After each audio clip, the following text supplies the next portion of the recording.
आखो जी वाहिगुरु जी का खालसा वाहिगुरु जी की फतेह। गुरु अर्जन देव सच्चे पातशाह जी सुखमणी साहिब की पावन अते पवित्र अष्टपदी की एक पदे विच महाराज जी किरपा करके सानू जीवन की जुगत दसदे है कि ये जिहड़ा जीवन परमेश्वर ने सानू बख्शिया है इनू जिउणा किस तरह है, इहदी जुगती महाराज जी समझाउंदे ने।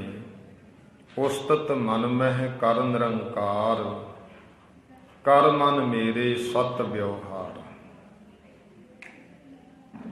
असी कारो विहार करते हैं, इत्थे करते हैं, देश विच विदेश विच दूर नेड़े सब अपनी उपजीविका वास्ते कर्म करता है।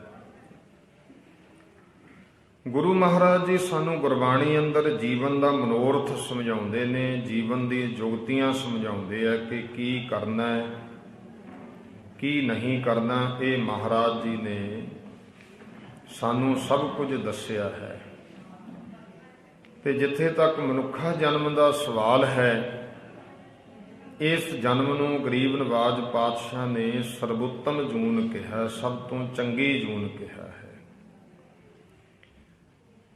184 जोन सबाई मानस को प्रभ दी वडियाई। 84 लाख जून अणगिणत जूना अकाल पुरख वाहिगुरु जी ने ये सारी सृष्टि नूं साजिया। परमेश्वर इहदा सिरजणहार है। वो देखै कीता अपना अपने कीते नूं हमेशा वेख रहा है। सारी सृष्टि नूं सिरज के ਇਹਦੀ देखभाल भी अकाल पुरख वाहिगुरु ही कर रहा है। ते बेअंत दातां सानू अकाल पुरख परमेश्वर बख्शदा है। आसन लोए लोए भंडार, जो किछ पाया सो एका वार। कर कर वेखै सिरजणहार, नानक सच्चे की साची कार। ਉਹਦੇ ਆਸਣ ਜਿਹੜਾ परमात्मा ਦਾ ਲੋਏ ਕਹੀਏ, ਸਾਰੇ ਲੋਕਾਂ ਵਿੱਚ ਪਰਮੇਸ਼ਰ ਦਾ ਆਸਣ ਹੈ। ਚਾਹੇ ਮਾਤ ਲੋਕ ਹੈ, ਪਤਾਲ ਲੋਕ ਹੈ, ਆਕਾਸ਼ ਲੋਕ ਹੈ, ਜਿੰਨੇ ਵੀ ਲੋਕ ਨੇ ਹਰ ਜਗ੍ਹਾ ਤੇ ਪਰਮੇਸ਼ਰ ਵਸਦਾ ਹੈ। ਲੋਏ ਭੰਡਾਰ, ਸਾਰੇ ਹੀ ਲੋਕਾਂ ਵਿੱਚ ਉਹਦੇ ਭੰਡਾਰੇ ਨੇ। ਜੋ ਕਿਛ ਪਾਇਆ ਸੋ ਏਕਾ ਵਾਰ। अकाल पुरख वाहिगुरु जी ने साडे मत्थे ते जो पदार्थां दी प्राप्ति दा लेख पा दिता, इक्को वारी सानू बख्श दिता। कर कर वेखै सिरजणहार। ते वाहिगुरु इस सृष्टि नूं पैदा करदा है, फिर इहदी पालना करदा है। पैदा करके पालना करके इस नूं वो सिरजणहार पैदा करन वाला परमेश्वर वेख रहा है। नानक सच्चे की साची कार। ये अकाल पुरख परमात्मा की जिहड़ी कार है, परमेश्वर की जो किरत है, वो सच्चे दी कार सच्ची है। यह जग सच्चे की है कोठड़ी, सच्चे का विच वास। अकाल पुरख परमेश्वर का ही इस सृष्टि विच वासा है। बेनती करियो तुसीं मिलने आई हो, क्या बोली जानी है।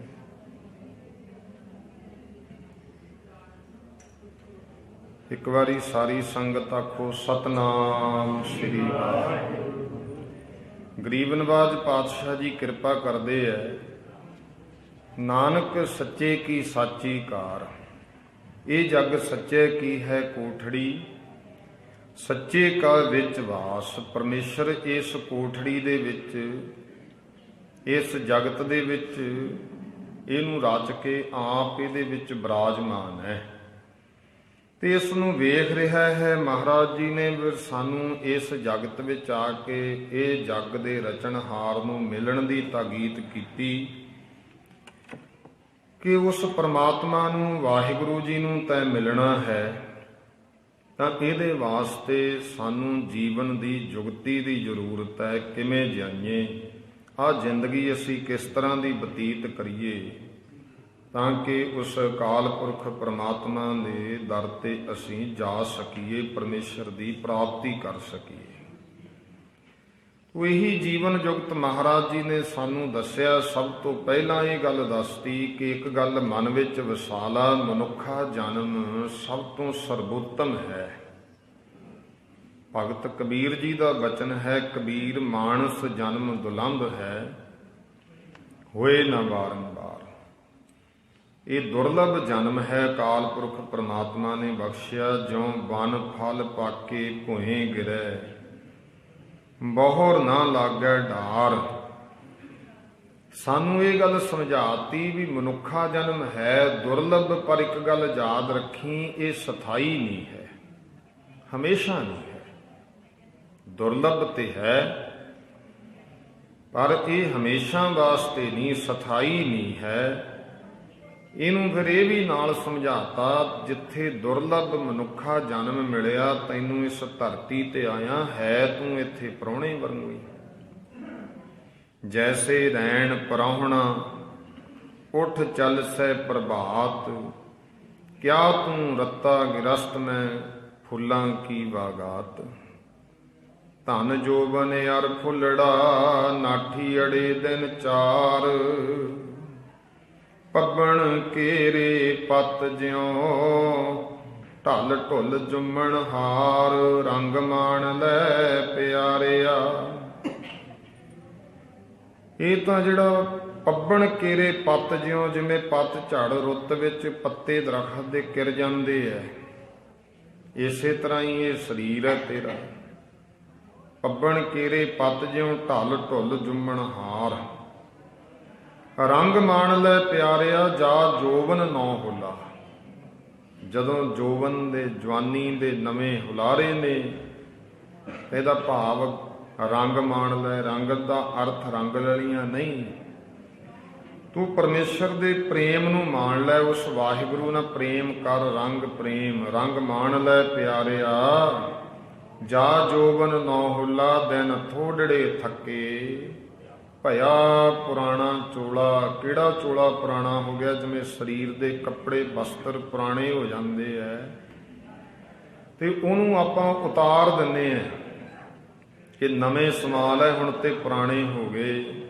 ਇਸੇ ਤਰ੍ਹਾਂ ਸਾਡੀ ਆਤਮਾ ਵੀ ਫਿਰ ਸਰੀਰ ਰੂਪੀ ਚੋਲੇ ਨੂੰ ਉਤਾਰ ਦਿੰਦੀ ਹੈ, ਕਿਉਂਕਿ ਸਰੀਰ ਦਾ ਚੋਲਾ ਪੁਰਾਣਾ ਹੋ ਗਿਆ। ਇਸ ਗੱਲ ਤੋਂ ਸੰਕੇਤ ਮਿਲ ਗਏ ਹਨ।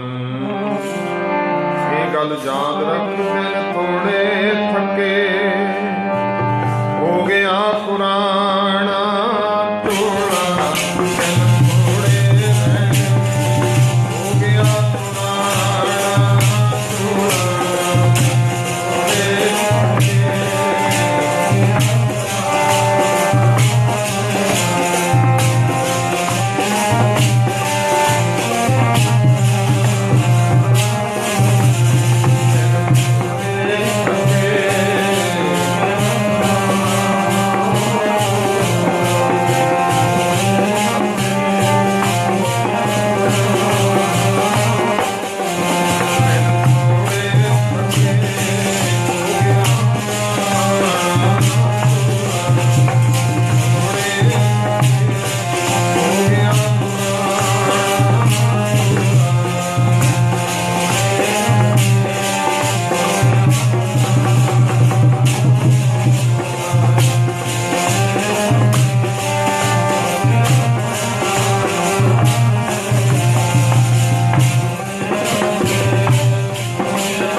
ਲੈ ਪਿਆਰਿਆ, ਜਾ ਜੋਬਨ ਨੌ ਹੁਲਾ, ਦਿਨ ਥੋੜੜੇ ਥੱਕੇ, ਭਇਆ ਪੁਰਾਣਾ ਚੋਲਾ, ਉਹ ਦਿਨ ਵੀ ਆ ਹੀ ਜਾਣੇ ਐ। ਜਵਾਨੀ ਵਿੱਚ ਸਾਨੂੰ ਸਮਝਾਉਂਦੇ ਆ ਵੀ ਹੁਣ ਤੇਰੇ ਤੇ ਜਵਾਨੀ ਹੈ, ਪਰਮੇਸ਼ਰ ਦਾ ਨਾਮ ਜਪ, ਸ਼ੁਭ ਕਰਮ ਕਰ, ਤਾਂ ਕਿ ਬੁਢੇਪੇ ਵਿੱਚ ਤੇਰਾ ਆਉਣ ਵਾਲਾ ਜਿਹੜਾ ਸਮਾਂ ਹੈ ਤੈਨੂੰ ਪਰਮੇਸ਼ਰ ਦੀ ਯਾਦ ਇਸੇ ਤਰ੍ਹਾਂ ਬਣੀ ਰਹੇ। ਉਹ ਯਾਦ ਰੱਖੀ, ਸਰੀਰ ਰੂਪੀ ਚੋਲਾ ਪੁਰਾਣਾ ਹੋਣ ਵਾਲਾ ਹੈ, ਭਇਆ ਪੁਰਾਣਾ ਚੋਲਾ। ਸੱਜਣ ਮੇਰੇ ਰੰਗੁਲੇ ਜਾਏ ਸੁੱਤੇ ਜੀਰਾਣ, ਜਿੰਨੇ ਵੀ ਆਪਣੇ ਰੰਗਲੇ ਸੱਜਣ ਨੇ, ਪਿਆਰੇ ਦੋਸਤ ਮਿੱਤਰ ਹਨ, ਜਾਏ ਸੁੱਤੇ ਜੀਰਾਣ, ਸੌਂ ਗਏ ਜਾ ਕੇ ਸ਼ਮਸ਼ਾਨ ਘਾਟ ਵਿੱਚ। ਹੰਪੀ ਵੰਜਾਂ ਡੂਮਣੀ, ਰੋਵਾਂ ਝੀਣੀ ਬਾਣ। ਗੁਰੂ ਮਹਾਰਾਜ ਜੀ ਸਾਨੂੰ ਬੇਨਤੀ ਕਰ ਰਿਹਾ ਸੀ, ਆਪਾਂ ਇਸ ਵਿਸ਼ੇ ਤੇ ਚੱਲੀਏ, ਜੀਵਨ ਦੀ ਜੁਗਤੀ ਕੀ ਹੈ। ਅੱਜ ਦਾ ਜਿਹੜਾ ਆਪਣਾ ਵਿਸ਼ਾ ਬਣ ਗਿਆ, ਜੀਵਨ ਦੀ ਜੁਗਤ ਸਮਝਣੀ ਹੈ ਗੁਰੂ ਗ੍ਰੰਥ ਸਾਹਿਬ ਸੱਚੇ ਪਾਤਸ਼ਾਹ ਤੋਂ। ਕਿ ਮਹਾਰਾਜ ਜੀ ਕਹਿੰਦੇ ਹੈ, ਅਸੀਂ ਇੱਥੇ ਪ੍ਰਾਹੁਣੇ ਵਾਂਗੂ, ਜੈਸੇ ਰੈਣ ਪ੍ਰਾਹੁਣਾ, ਉੱਠ ਚੱਲ ਸਹਿ ਪ੍ਰਭਾਤ। ਪ੍ਰਾਹੁਣਾ ਆਉਂਦਾ ਮਿਲਦਾ ਗਿਲਦਾ, ਪਰ ਜਦੋਂ ਸਵੇਰ ਹੁੰਦੀ ਹੈ ਆਪਣੇ ਘਰ ਦਾ ਚੇਤਾ ਹੈ ਉਸਨੂੰ, ਵਾਪਸ ਚਲਿਆ ਜਾਂਦਾ ਹੈ। ਇਸੇ ਤਰ੍ਹਾਂ ਹੀ ਮਹਾਰਾਜ ਕਹਿੰਦੇ, ਤੂੰ ਵੀ ਇੱਥੇ ਪ੍ਰਾਹੁਣੇ ਵਾਂਗੂ ਆਇਆ, ਤੇਰਾ ਅਸਲ ਘਰ ਪਰਲੋਕ ਹੈ, ਉਸ ਘਰ ਵਿੱਚ ਤੈਨੂੰ ਜਾਣਾ ਪੈਣਾ ਆਤਮਿਕ ਤੌਰ ਤੇ। ਇਸ ਕਰਕੇ ਇਸ ਜਗ ਤੇ ਤੂੰ ਪ੍ਰਾਹੁਣੇ ਵਾਂਗੂ ਆਇਆ। ਫਿਰ ਇਹ ਵੀ ਸਮਝਾਇਆ ਹੈ, ਦੁਰਲੱਭ ਪਰ ਸਥਾਈ ਨਹੀਂ, ਇਹ ਜਗਤ ਸੁਪਨੇ ਦੀ ਨਿਆਈ ਹੈ। ਰਾਮ ਗਇਓ ਰਾਵਣ ਗਇਓ, ਜਾਕੂ ਬਹੁ ਪਰਵਾਰ, ਕਹੋ ਨਾਨਕ ਕਿਛ ਥਿਰ ਨਹੀਂ, ਸੁਪਨੇ ਜਿਉ। ਰਾਮ ਵੀ ਆਏ, ਰਾਵਣ ਵੀ ਆਏ, ਸਮੇਂ ਦੇ ਅਵਤਾਰੀ ਪੁਰਸ਼ ਸਨ ਰਾਮਚੰਦਰ ਜੀ, ਪਰ ਆ ਕੇ ਇੱਕ ਦਿਨ ਤੇ ਇਸ ਸੰਸਾਰ ਤੇ ਨਾ ਰਾਮ ਦਾ ਨਾ ਰਾਵਣ ਦਾ ਸਰੀਰ ਰੂਪ ਵਿੱਚ ਤਾਂ ਨਹੀਂ ਰਹੇ, ਨਾ ਅਵਤਾਰੀ ਪੁਰਸ਼ ਵੀ। ਰਾਣਾ ਰਾਉ ਨਾ ਕੋ ਰਹਿ, ਰੰਗ ਨਾ ਤੁੰਗ ਫਕੀਰ, ਵਾਰੀ ਆਪੋ ਆਪਣੀ, ਕੋਈ ਨਾ ਬੰਧੈ ਧੀਰ। ਰਾਵਣ ਦੀ ਬਾਬਤ ਤੇ ਲਿਖਿਆ, ਦੇਖ 1 ਲੱਖ ਪੂਤ, 1.25 ਲੱਖ ਨਾਤੀ, ਤੇ ਰਾਵਣ ਘਰ ਦੀਆ ਨਾ ਬਾਤੀ। ਇੱਥੇ ਮੇਰੀ ਮੇਰੀ ਕਰੋਂ ਕਰਤੇ ਉਹ ਵੀ ਆਏ। ਦੁਰਜੋਧਨ ਸੇ ਭਾਈ, 12 ਜੋਜਨ ਛਤਰ ਚਲੇ ਥਾ, ਦੇਹੀ ਗਿਰਜ ਨ ਖਾਈ। ਸਰਬ ਸੋਇਨ ਕੀ ਲੰਕਾ ਹੋਤੀ, ਰਾਵਣ ਸੇ ਅਧਿਕਾਈ। ਕਹਾਂ ਭਏ ਦਰ ਬੰਦੇ ਹਾਥੀ, ਖਿਨ ਮੈਂ ਭਈ ਪਰਾਈ। ਇਸ ਕਰਕੇ ਇਹ ਜਗਤ ਜਿਹੜਾ ਹੈ, ਇਹਨੂੰ ਸੁਪਨੇ ਦੀ ਨਿਆਈ ਵੀ ਮਹਾਰਾਜ ਨੇ ਕਹਿਤਾ ਹੈ। ਤੂੰ ਸੁਪਨਾ ਹੀ ਵੇਖ ਰਿਹਾ ਜਗਤ ਤੇ। ਇੱਕ ਸੁਪਨਾ ਰਾਤ ਪਈ, ਅੱਖਾਂ ਬੰਦ ਹੋਈਆਂ, ਤੈਨੂੰ ਸੁਪਨਾ ਆਉਣਾ ਸ਼ੁਰੂ ਹੋ ਗਿਆ। ਜਿੰਨਾ ਸਮਾਂ ਆਉਂਦਾ ਹੈ ਉਨਾ ਸਮਾਂ ਸੱਚ ਪ੍ਰਤੀਤ ਹੁੰਦਾ ਹੈ, ਪਰ ਜਦੋਂ ਅੱਖ ਖੁੱਲੀ ਹੈ ਫੇਰ ਪਤਾ ਲੱਗਿਆ ਨਹੀਂ ਸੁਪਨਾ ਸੀ, ਝੂਠ ਸੀ। ਇਹ ਫਿਰ ਇਉਂ ਹਾਲਤ ਹੋ ਜਾਂਦੀ ਹੈ, ਨਰਪਤ ਏਕ ਸਿੰਘਾਸਨ ਸੋਇਆ, ਸੁਪਨੇ ਭਇਆ ਭਿਖਾਰੀ। ਅਛਤ ਰਾਜ ਵਿਛਰਤ ਦੁਖ ਪਾਇਆ, ਸੋ ਗਤ ਭਈ ਹਮਾਰੀ। ਸੁਪਨਾ ਆਇਆ ਜਿੱਥੋਂ ਗਿਆਨ ਹੋਇਆ ਅਸ਼ਟਾਵਕਰ ਤੋਂ ਰਾਜੇ ਜਨਕ ਨੂੰ। ਮੈਂ ਰਾਤ ਨੂੰ ਪਿਆ ਸੁਪਨਾ ਆਇਆ ਕਿ ਭਿਖਾਰੀ ਬਣ ਗਿਆ।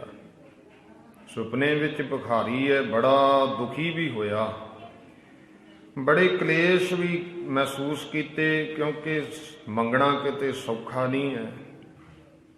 ਨਰਪਤ ਏਕ ਸਿੰਘਾਸਣ ਸੋਇਆ, ਸੁਪਨੇ ਭਇਆ ਭਿਖਾਰੀ। ਜਦੋਂ ਜਾਗ ਖੁੱਲੀ ਮਹਿਸੂਸ ਹੋਇਆ ਨਹੀਂ ਮੈਂ ਤੇ ਰਾਜਾ, ਇਹ ਤਾਂ ਸੁਪਨਾ ਹੀ ਸੀ। ਅਛਤ ਰਾਜ ਵਿਛਰਤ ਦੁੱਖ ਪਾਇਆ, ਜਦੋਂ ਰਾਜ ਵਿਛੜਿਆ ਬੜਾ ਦੁਖੀ ਹੋਇਆ ਸੁਪਨੇ ਵਿੱਚ। ਸੋਗਤ ਭਈ ਹਮਾਰੀ, ਹਾਲਤ ਸਾਡੀ ਵੀ ਉਹੀ ਹੈ। ਦੁਖੀ ਹੋਇਆ ਤੇ ਮਨ 'ਚ ਸਵਾਲ ਪੈਦਾ ਹੋ ਗਿਆ। ਅੱਖ ਖੁੱਲੀ ਤੋਂ ਵੇਖ ਰਿਹਾ ਹੈ, ਜਿਹੜਾ ਗਿਆਨਵਾਨ ਪੁਰਸ਼ ਆ ਉਹ ਹਰ ਗੱਲ ਵਿੱਚੋਂ ਕੋਈ ਡੂੰਘੀ ਗੱਲ ਸੋਚਦਾ ਹੈ। ਆਪਾਂ ਨੂੰ ਸੁਪਨੇ ਆਉਂਦੇ ਆ, ਆਪਾਂ ਨਾਲ ਦੀ ਨਾਲ ਉਹਨੂੰ ਮਨਫੀ ਕਰ ਦਿੰਦੇ ਆ ਦਿਮਾਗ ਵਿੱਚੋਂ। ਚਲੋ ਸੁਪਨਾ ਸੀ, ਬੀਤ ਗਿਆ, ਗੱਲ ਖਤਮ ਹੋਈ। ਜਿਹੜੇ ਦਾਰਸ਼ਨਿਕ ਨੇ ਉਹ ਇਹਦੇ ਬਾਰੇ ਸੋਚਦੇ ਨੇ, ਸੋਚਣ ਲੱਗ ਗਿਆ ਰਾਤ ਸੁਪਨੇ ਵਿੱਚ ਭਿਖਾਰੀ ਬਣਿਆ ਹਾਂ, ਹੁਣ ਮੈਂ ਰਾਜਾ ਰਾਜ ਤਖਤ ਤੇ ਬੈਠਾ। ਕਿਤੇ ਭੀਖ ਮੰਗ ਰਿਹਾ ਸੀ, ਹੁਣ ਮੈਂ ਦਾਨ ਕਰ ਰਿਹਾ। ਹੈ ਤਾਂ ਪਰਮੇਸ਼ਰ ਦੀਆਂ ਹੀ ਖੇਡਾਂ।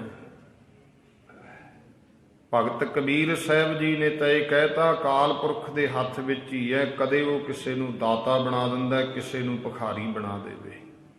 ਪਰਮੇਸ਼ਰ ਤਾਂ ਸਾਰਿਆਂ ਦੇ ਵਿੱਚ ਹੀ ਵਸਦਾ। ਇਸ ਕਰਕੇ ਜਿਹੜੇ ਗੁਰਮੁਖ ਨੇ ਉਹ ਕਿਸੇ ਭਿਖਾਰੀ ਨੂੰ ਵੀ ਵੇਖਦੇ ਆ, ਉਹ ਕਹਿੰਦੇ ਵਾਹ ਭਗਵਾਨ, ਕੈਸੇ ਤੇਰੇ ਚੋਜ ਨੇ ਮੰਗ ਰਿਹਾ ਹੈ ਤੇ ਕਦੇ ਦਾਤਾ ਬਣ ਕੇ ਬੈਠਾ ਹੈ। ਇਹ ਵੀ ਅਕਾਲ ਪੁਰਖ ਤੇਰੀਆਂ ਹੀ ਖੇਡਾਂ ਨੇ। ਕਾਹੂ ਕਬਹੂ ਰਾਜਾ ਛਤਰਪਤ, ਕਬਹੂ ਭਿਖਾਰੀ। ਕਿਤੇ ਤੂੰ ਰਾਜਾ ਛਤਰਪਤ ਬਣਿਆ ਬੈਠਾ ਹੈ, ਤੇਰੇ ਤੇ ਛਤਰ ਝੁੱਲ ਰਹੇ ਨੇ, ਬੇਅੰਤ ਮੰਗਤੇ ਤੇਤੋਂ ਦਾਨ ਲੈ ਰਹੇ ਐ। ਕਬਹੂ ਭਿਖਾਰੀ, ਕਿਤੇ ਤੂੰ ਭਿਖਾਰੀ ਹੋ ਕੇ ਮੰਗ ਵੀ ਰਿਹਾ। ਇਹ ਤੇਰੇ ਮਾਲਕਾ ਚੋਜ ਨੇ। ਹੈ ਅਕਾਲ ਪੁਰਖ ਸਭ ਵਿੱਚ ਤੂੰ ਵਸਦਾ, ਤੇਰੇ ਹੀ ਚੋਜ ਨੇ। ਕਿਤੇ ਬਣ ਕੇ ਭਿਖਾਰੀ ਫਿਰੇ ਮੰਗ, ਕਿਤੇ ਬੈਠਾ ਦਾਨ ਬਣ ਕੇ ਭਿਖਾਰੀ ਫਿਰੇ ਮੰਗਦਾ, ਕਿਤੇ ਬੈਠਾ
ਛਤਰਪਤ ਕਬਹੂ ਭਿਖਾਰੀ। ਇਹ ਸਭ ਤੇਰੇ ਹੀ ਚੋਜ ਨੇ ਹੈ ਪਰਮੇਸ਼ਰ ਜੀ। ਤੋ ਇਸ ਤਰ੍ਹਾਂ ਜਨਕ ਦੇ ਮਨ ਵਿੱਚ ਹੋਇਆ, ਜੋ ਸੁਪਨੇ ਵਿੱਚ ਬਣਿਆ ਭਿਖਾਰੀ ਉਹ ਗੱਲ ਸੱਚ ਹੈ, ਜਾਂ ਇਹ ਜਿਹੜਾ ਜਗਤ ਹੈ ਮਹਾਪੁਰਸ਼ ਸਤਿਪੁਰਸ਼ ਇਹ ਕਹਿੰਦੇ ਇਹ ਵੀ ਸੁਪਨਾ ਹੀ ਹੈ। ਜਗ ਰਚਨਾ ਸਭ ਝੂਠ ਕਿਹਾ, ਸੁਪਨੇ ਜਿਉਂ ਸੰਸਾਰ ਕਿਹਾ। ਮਨ ਵਿੱਚ ਸਵਾਲ ਹੋ ਗਿਆ, ਇਹ ਸੱਚ ਕਿ ਉਹ ਸੱਚ, ਇਹ ਸੱਚ ਹੈ ਕਿ ਉਹ ਸੱਚ ਹੈ। ਗਰੀਬ ਨਵਾਜ ਪਾਤਸ਼ਾਹ ਸਾਨੂੰ ਇਹ ਜਗਤ ਵੇ ਦੱਸਦੇ ਵੀ ਹੈ ਤੇ ਇਹ ਵੀ ਸੁਪਨਾ ਹੀ। ਇੱਕ ਅੱਖ ਖੁੱਲੀ ਦਾ ਸੁਪਨਾ ਹੈ, ਇੱਕ ਅੱਖ ਬੰਦ ਦਾ ਸੁਪਨਾ ਹੈ। ਇੱਕ ਸਰੀਰ ਸੁੱਤਾ ਪਿਆ ਹੈ, ਸੁਪਨਾ ਆਈ ਜਾਂਦਾ, ਉਹਦੇ 'ਚ ਮਨ ਜਾਗਦਾ ਹੈ। ਇੱਕ ਪਾਸੇ ਸਰੀਰ ਜਾਗਦਾ, ਜਦੋਂ ਮਨ ਸੌਂ ਗਿਆ ਫਿਰ ਇਹ ਜੱਗ ਵੀ ਸੁਪਨਾ ਹੀ। ਇਸ ਕਰਕੇ ਮਹਾਰਾਜ ਮਨ ਨੂੰ ਜਗਾਉਂਦੇ ਆ ਕਿ ਜਾਗ ਲੇਹੋ ਰੇ ਮਨਾ, ਜਾਗ ਲੇਹੋ ਕਹਾਂ ਗਾਫਲ ਸੋਇਆ। ਹੇ ਮਨ ਤੂੰ ਵੀ ਜਾਗ, ਤਾਂ ਕਿ ਤੈਨੂੰ ਸਮਝ ਆ ਜੇ ਮੇਰਾ ਜੀਵਨ ਦਾ ਮਕਸਦ ਕੀ ਹੈ। ਇਹ ਜੀਵਨ ਵਿੱਚ ਮੈਂ ਕੀ ਕਰਨਾ। ਰਹੋ ਵਿਚਾਰ, ਆਪਾਂ ਗੱਲ ਸਮਝ ਰਹੇ ਸੀ। ਮਨੁੱਖਾ ਜਨਮ ਹੈ ਦੁਰਲਭ ਦੇਹੀ, 184 ਜੂਨ ਦਾ ਤੈਨੂੰ ਸਰਦਾਰ ਕਿਹਾ, ਪਰ ਇਹ ਸਰੀਰ ਸਥਿਰ ਨਹੀਂ ਹੈ। ਅਸੀਂ ਪ੍ਰਾਹੁਣੇ ਵਾਂਗੂ ਆ ਇੱਥੇ ਜਗਤ ਤੇ, ਇੱਕ ਜਗ ਸੁਪਨਾ ਹੈ। ਫਿਰ ਮਹਾਰਾਜ ਜੀ ਨੇ ਇਸ ਨੂੰ ਇੱਕ ਪਾਣੀ ਦੇ ਬੁਲਬਲੇ ਵਰਗਾ ਵੀ ਕਿਹਾ, ਜੈਸੇ ਜਲ ਤੇ ਬੁੱਧ ਬੁਧਾਇ ਉਪਜੈ ਬਿਨ ਸੈ ਨੀਤ, ਜਗ ਰਚਨਾ ਤੈਸੇ ਰਚੀ ਕਹੋ ਨਾਨਕ ਸੁਨ ਮੀ। ਮਹਾਰਾਜ ਕਹਿੰਦੇ ਮੇਰੇ ਮਿੱਤਰ ਗੁਰੂ ਤੇਗ ਬਹਾਦਰ ਪਾਤਸ਼ਾਹ ਕਹਿੰਦੇ ਸੁਣ ਲੈ, ਇਹ ਜਗਤ ਪਾਣੀ ਦੇ ਬੁਲਬਲੇ ਵਾਂਗ ਹੈ, ਇਹ ਤੇਰੇ ਸਾਹਮਣੇ ਹੈ। ਕਿਤੇ ਇਸ ਨੂੰ ਬਾਲੂ ਕੀ ਭੀਤ ਵੀ ਕਿਹਾ, ਰੇਤੇ ਦੀ ਕੰਧ ਕਿਹਾ। ਬਾਰੂ ਭੀਤ ਬਣਾਈ ਰਚ ਪਚ ਰਹਿਤ ਨਹੀਂ, ਦਿਨ ਚਾਰ। ਬਾਲੂ ਨਾਮ ਹੈ ਰੇਤੇ ਦਾ, ਜਿਉਂ ਬਾਲੂ ਕੀ ਭੀਤ। ਚੇਤਨਾ ਹੈ ਤੂੰ ਚੇਤ ਲੈ, ਨਿਸ ਦਿਨ ਮਹਿ ਪ੍ਰਾਨੀ। ਛਿਨ ਛਿਨ ਔਦ ਬਿਹਾਤ ਹੈ, ਫੂਟੇ ਘਟ ਜਿਉਂ ਪਾਣੀ। ਇਉਂ ਵੀ ਸਤਿਗੁਰੂ ਪਾਤਸ਼ਾਹ ਸਮਝਾਉਂਦੇ ਆ, ਜੋ ਪਜਿਓ ਸੋ ਬਿਨਸ ਹੈ, ਪਰ ਉਹ ਆਜ ਕੈ ਕਾਲ। ਨਾਨਕ ਹਰ ਗੁਣ ਗਾਏ ਨੇ, ਛਾੜ ਸਗਲ ਜੰਜਾਲ। ਇਹ ਰੇਤੇ ਦੀ, ਬਾਲੂ ਨਾਮ ਰੇਤੇ ਦਾ, ਰੇਤੇ ਦੀ ਕੰਧ ਵਾਂਗੂ ਹੈ, ਸਥਿਰ ਨਹੀਂ ਹੈ। ਰੇਤੇ ਨੇ ਕਿਰ ਜਾਣਾ, ਇਸ ਕਰਕੇ ਬਾਰੂ ਭੀਤ ਹੈ। ਸਰੀਰ ਬਣਾ ਦਿੱਤੀ ਰਚ ਪਚ ਕੇ। ਭਗਤ ਕਬੀਰ ਸਾਹਿਬ ਜੀ ਕਹਿੰਦੇ, ਕਬੀਰ ਮਾਟੀ ਕੇ ਹਮ ਪੁੱਤਰੇ, ਮਾਨਸ ਰਾਖਿਓ ਨਾਉ। 4 ਦਿਵਸ ਕੇ ਪਾਹੁਨੇ, ਵੱਡ ਵੱਡ ਰੁੰਦੈ ਥਾਂ। ਬੜੇ ਬੜੇ ਅਸੀਂ ਦਾਅਵੇ ਸੰਸਾਰ ਤੇ ਕਰਦੇ ਆਂ, ਪਰ ਹੈ ਤੇ 4 ਦਿਨ ਦੇ ਇੱਥੇ ਪ੍ਰਾਹੁਣੇ ਹੈ। ਪ੍ਰਾਹੁਣਾ ਜਿੱਥੇ ਜਾਵੇ ਉੱਥੇ ਦਾਅਵੇ ਬੰਨ੍ਹਦਾ ਚੰਗਾ ਨਹੀਂ ਲੱਗਦਾ। ਜੇ ਰਿਸ਼ਤੇਦਾਰੀ ਵਿੱਚ ਜਾ ਕੇ ਕੋਈ ਦਾਅਵੇ ਬੰਨ੍ਹਣ ਲੱਗ ਜਾਵੇ, ਰਿਸ਼ਤੇਦਾਰ ਵੀ ਚੰਗਾ ਨਹੀਂ ਸਮਝਦੇ। ਉਹ ਵੀ ਕਹਿੰਦੇ ਤੈਂ 2 ਦਿਨ ਕੱਟਣੇ ਆ, ਕੱਟ ਨਹੀਂ, ਆਪਦੇ ਘਰੇ ਚੱਲ। ਇਸੇ ਤਰ੍ਹਾਂ ਸੰਸਾਰ ਤੇ ਤੂੰ ਕੋਈ ਰੋਜ਼ ਦਾ ਪ੍ਰਾਹੁਣਾ ਬਣ ਕੇ ਆਇਆ ਸੀ, ਪਰ ਬਹੁਤ ਵੱਡੇ ਵੱਡੇ ਦਾਅਵੇ ਬੰਨ੍ਹਣੇ ਸ਼ੁਰੂ ਕਰ ਦਿੱਤੇ। ਇੱਥੇ ਦਾਅਵੇ ਬੰਨਣ ਵਾਲੇ ਬੜੇ ਆਏ, ਨਹੀਂ ਸੰਸਾਰ ਤੇ ਕੋਈ ਰਿਹਾ, ਕਿਉਂਕਿ ਸਰੀਰ ਨਾਸ਼ਵੰਤ ਹੈ ਤੇ ਸਰਵਾ ਸੰਸਾਰ ਦੀ ਰਚਨਾ ਵੀ ਝੂਠੀ ਹੈ। ਇਸ ਕਰਕੇ ਇਹ ਜਿਹੜਾ ਮਨੁੱਖਾ ਜੀਵਨ ਹੈ ਨਾ, ਸਾਡਾ ਇਕੱਲਾ ਹੱਡ ਚੰਮ ਨਹੀਂ ਹੈ। ਇਹਦੇ ਵਿੱਚ ਜੋਤ ਪਰਮੇਸ਼ਰ ਨੇ ਰੱਖੀ, ਉਸ ਜੋਤ ਨੇ ਪਰਮ ਜੋਤ ਵਿੱਚ ਲੀਨ ਹੋਣਾ ਹੈ। ਇਹ ਮਨੁੱਖ ਜਨਮ ਤਾਂ ਸਾਨੂੰ ਇਸ ਕਰਕੇ ਦਿੱਤਾ ਸੀ ਕਿ ਇਹਦੇ ਅੰਦਰਲੀ ਜੋਤ ਉਸ ਪਰਮ ਜੋਤ ਪਰਮੇਸ਼ਵਰ ਵਿੱਚ ਲੀਨ ਹੋ ਸਕੇ। ਸਰੀਰਾ ਮੇਰਿਆ ਹਰ ਤੁਮ ਮੈਂ ਹੈ ਜੋਤ ਧਰੀ, ਇਹਦੇ ਵਿੱਚ ਜੋਤ ਰੱਖੀ ਹੈ। ਹਰ ਇਹ ਸਰੀਰਾ ਮੇਰਿਆ ਹਰ ਤੁਮ ਹੈ ਜੋਤ ਰੱਖੀ, ਤਾਂ ਤੂੰ ਜਗ ਮਹਿ ਆਇਆ। ਹਰ ਜੋਤ ਰਾਖੀ ਤੁਧ ਵਿੱਚ, ਤਾਂ ਤੂੰ ਜਗ ਮਹਿ ਆਇਆ। ਫੇਰ ਤੂੰ ਇਸ ਜਗਤ ਵਿੱਚ ਆਇਆ। ਜੀਓ ਪਾਏ ਪਿੰਡ ਜਿਨ ਸਾਜਿਆ, ਇਹਦੇ ਅੰਦਰ ਪਿੰਡ ਨਾਮ ਹੈ ਸਰੀਰ ਦਾ। ਪਰਮੇਸ਼ਵਰ ਨੇ ਇਹਦੇ ਵਿੱਚ ਜੀਓ ਪਾ ਕੇ ਆ ਸਾਡਾ ਪਿੰਡ ਰਚ ਦਿੱਤਾ। ਮਾਤ ਗਰਭ ਮਹਿ ਆਪਨ ਸਿਮਰਨ ਦੇ, ਤਹ ਤੁਮ ਰਾਖਣ ਹਾਰੇ। ਫਿਰ ਇਹਨੂੰ ਸਿਮਰਨ ਬਖਸ਼ਿਆ। ਜਿਹੜੇ ਦਾਰਸ਼ਨਿਕ ਪੁਰਸ਼ ਨੇ, ਆਪਾਂ ਜਦੋਂ ਸੰਸਾਰ ਤੇ ਆਉਨੇ ਆ ਨਾ, ਮਾਤਾ ਨੇ ਜਨਮ ਦੇ ਦਿੱਤਾ, ਦੁਨੀਆ ਤੇ ਆਏ ਤਾਂ ਉਸ ਦਿਨ ਨੂੰ ਸਾਡਾ ਜਨਮ ਦਿਨ ਮਨਾਇਆ ਜਾਣ ਲੱਗਿਆ। ਤੇ ਇਹ ਕਿ ਜੋਤਸ਼ੀਆਂ ਨੇ ਆਪਣੀਆਂ ਪੱਤਰੀਆਂ ਖੋਲ੍ਹ ਲੀਆਂ। ਉਹ ਕਹਿੰਦੇ ਤੇਰਾ ਭਵਿੱਖ ਦੱਸਦੇ ਹਾਂ ਅਸੀਂ। ਜੋਤਸ਼ੀ ਕਹਿੰਦੇ ਆ ਸਾਨੂੰ ਦੱਸੋ ਜੀ ਕਿੰਨੇ ਵਜੇ ਸਮਾਂ ਸੀ ਜਦੋਂ ਬੱਚੇ ਦਾ ਜਨਮ ਹੋਇਆ। ਜੋਤਿਸ਼ ਇੱਕ ਝੂਠ ਦਾ ਪੁਲੰਦਾ ਹੈ, ਹੋਰ ਕੁਝ ਵੀ ਨਹੀਂ ਹੈ। ਕਾਰਨ ਕੀ? ਕੋਈ ਕਿਸੇ ਬੱਚੇ ਦਾ ਸਹੀ ਟਾਈਮ ਦੱਸ ਹੀ ਨਹੀਂ ਸਕਦਾ ਵੀ ਜਨਮ ਕਦੋਂ ਹੋਇਆ, ਸੰਸਾਰ ਤੇ ਕਦੋਂ ਆਇਆ, ਕਿਹੜਾ ਟਾਈਮ ਦੱਸੋਗੇ? ਆ ਜਿੰਨੇ ਤੁਸੀਂ ਘੜੀਆਂ ਦੇਖ ਲਓ, ਆਪਾਂ ਕਿੰਨੇ ਬੈਠੇ ਆ, 20 ਜਣਿਆਂ ਦੀਆਂ ਘੜੀਆਂ ਸਾਹਮਣੇ ਰੱਖ ਲਿਓ, ਸਭ ਦੀਆਂ ਸਹੀ ਨਹੀਂ ਹੋਣੀਆਂ। ਕੋਈ ਅੱਧਾ ਮਿੰਟ ਮਗਰ, ਕੋਈ 2 ਮਿੰਟ ਪਿੱਛੇ। ਈਵਨ ਇੱਥੋਂ ਤੱਕ ਕਿ ਜਿੰਨੇ ਟੀਵੀ ਚੈਨਲਾਂ ਦੇ ਨਿਊਜ਼ ਚੈਨਲਾਂ ਦਾ ਟਾਈਮ ਦੇਖ ਲਓ, ਉਹ ਨਹੀਂ ਸਹੀ ਹੈ। ਫਿਰ ਕਿਹੜਾ ਜਨਮ ਦੱਸੋਗੇ? ਸਮਾਂ ਕਿਹੜਾ ਦੱਸੋਗੇ? ਕਿਹੜਾ ਸਹੀ ਹੈ? ਇਹ ਜੋਤਸ਼ੀ ਕਹਿੰਦਾ ਮੈਨੂੰ ਸਮਾਂ ਦੱਸ। ਫਿਰ ਜੇ ਕੋਈ ਦੱਸ ਵੀ ਦੇਵੇ, ਮੰਨ ਲਓ, ਦੱਸੂ ਕਿਹੜਾ? ਜਿਸ ਦਿਨ ਜਗਤ ਤੇ ਆਇਆ ਉਸ ਦਿਨ ਹੀ ਦੱਸੇਗਾ ਨਾ, ਜਨਮ ਦੇਤਾ। ਪਰ ਇਸ ਗੱਲ ਨੂੰ ਸਾਰੀ ਦੁਨੀਆ ਮੰਨਦੀ ਹੈ ਕਿ ਬੱਚਾ ਮਾਤਾ ਦੇ ਉਦਰ ਵਿੱਚ ਸਾਹ ਵੀ ਲੈਂਦਾ, ਰੋਟੀ ਵੀ ਖਾਂਦਾ। ਇਹਦਾ ਮਤਲਬ ਉਦੋਂ ਵੀ ਤਾਂ ਜਿਉਂਦਾ ਹੈ, ਉਦੋਂ ਵੀ ਤਾਂ ਇਸ ਮਾਤਾ ਦੇ ਉਦਰ ਵਿੱਚ ਵੀ ਤਾਂ ਜਿਉਂ ਰਿਹਾ ਨਾ। ਮਾਤਾ ਦੇ ਸਾਹ ਰਾਹੀਂ ਸਾਹ ਲੈ ਰਿਹਾ, ਹਿਲਦਾ ਜੁਲਦਾ ਹੈ, ਇਹਨੂੰ ਖੁਰਾਕ ਵੀ ਮਿਲ ਰਹੀ ਹੈ। ਉਹ ਰੂਹ ਕਿਸ ਸਮੇਂ ਦੇ ਵਿੱਚ ਪ੍ਰਵੇਸ਼ ਕੀਤੀ, ਕੌਣ ਸਮਾਂ ਦੱਸੂ? ਇਹ ਸਰੀਰ ਵਿੱਚ ਰੂਹ ਨੇ ਕਦੋਂ ਟਾਈਮ, ਉਹ ਕੋਈ ਸਮਾਂ ਨਹੀਂ ਦੱਸ ਸਕਦਾ। ਇਸ ਕਰਕੇ ਮਹਾਰਾਜ ਕਹਿੰਦੇ ਕਿਸੇ ਬੰਦੇ ਦੇ, ਕਿਸੇ ਜੋਤਸ਼ੀ ਦੇ ਹੱਥ ਵਿੱਚ ਕੋਈ ਐਸੀ ਤਾਕਤ ਨਹੀਂ ਤੇਰਾ ਭਵਿੱਖ ਦੱਸ ਸਕੇ। ਇਹ ਮਹਾਰਾਜ ਤਾਂ ਕਹਿੰਦੇ ਭਵਿੱਖ ਦੀ ਚਿੰਤਾ ਕਰਨੀ ਹੋਈ ਛੱਡ ਦੇ, ਤੂੰ ਵਰਤਮਾਨ ਜੀਵਨ ਵਿੱਚ ਪ੍ਰਮਾਤਮਾ ਦੇ ਗੁਣ ਗਾ, ਭਵਿੱਖ ਦੀ ਚਿੰਤਾ ਵਿੱਚ ਨਾ ਜਿਉ। ਕਿਉਂ ਨਹੀਂ ਜਿਉਣਾ? ਕਿਉਂਕਿ ਚਿੰਤਾ ਕਰਨ ਵਾਲਾ ਉਹ ਹੈ ਜਿਹਨੇ ਤੈਨੂੰ ਸੰਸਾਰ ਤੇ ਭੇਜਿਆ। ਇਸ ਕਰਕੇ ਨਾਨਕ ਚਿੰਤਾ ਮਤ ਕਰੋ, ਚਿੰਤਾ ਤਿਸ ਹੀ ਹੈ, ਜਲ ਮਹਿ ਜੰਤੂ ਪਾਏ ਕਹਿ ਤਿਨਾ ਪੇਰੂਜੀ ਦੇ। ਕਾਹੇ ਰੇ ਮਨ ਚਿਤ ਵਹਿ ਉਦਮ, ਜਾ ਆਹਰ ਹਰ ਜਿਉ ਪਰਿਆ। ਸੈਲ ਪੱਥਰ ਮਹਿ ਜੰਤੂ ਪਾਏ, ਤਾ ਕਾ ਰਿਜ਼ਕ ਆਗੇ ਘਰ ਧਰਿਆ। ਮਹਾਰਾਜ ਜੀ ਕਹਿੰਦੇ ਤੂੰ ਚਿੰਤਨ ਕਰ ਪਰਮੇਸ਼ਰ ਦਾ। ਤੇਰਾ ਕੰਮ ਇਹ ਸੀ, ਪਰ ਤੂੰ ਚਿੰਤਾ ਕਰਨ ਲੱਗ ਗਿਆ। ਤੇਰੀ ਚਿੰਤਾ ਨੂੰ ਕੁਛ ਨਹੀਂ। ਜਿਹਨੇ ਸਾਰੇ ਸੰਸਾਰ ਨੂੰ ਰਚਿਆ ਹੈ ਉਹ ਅਕਾਲ ਪੁਰਖ ਵਾਹਿਗੁਰੂ ਨੂੰ ਸਭ ਦੀ ਚਿੰਤਾ, ਨੂੰ ਖੰਡਾਂ ਬ੍ਰਹਮੰਡਾਂ ਦੀ ਚਿੰਤਾ ਹੈ।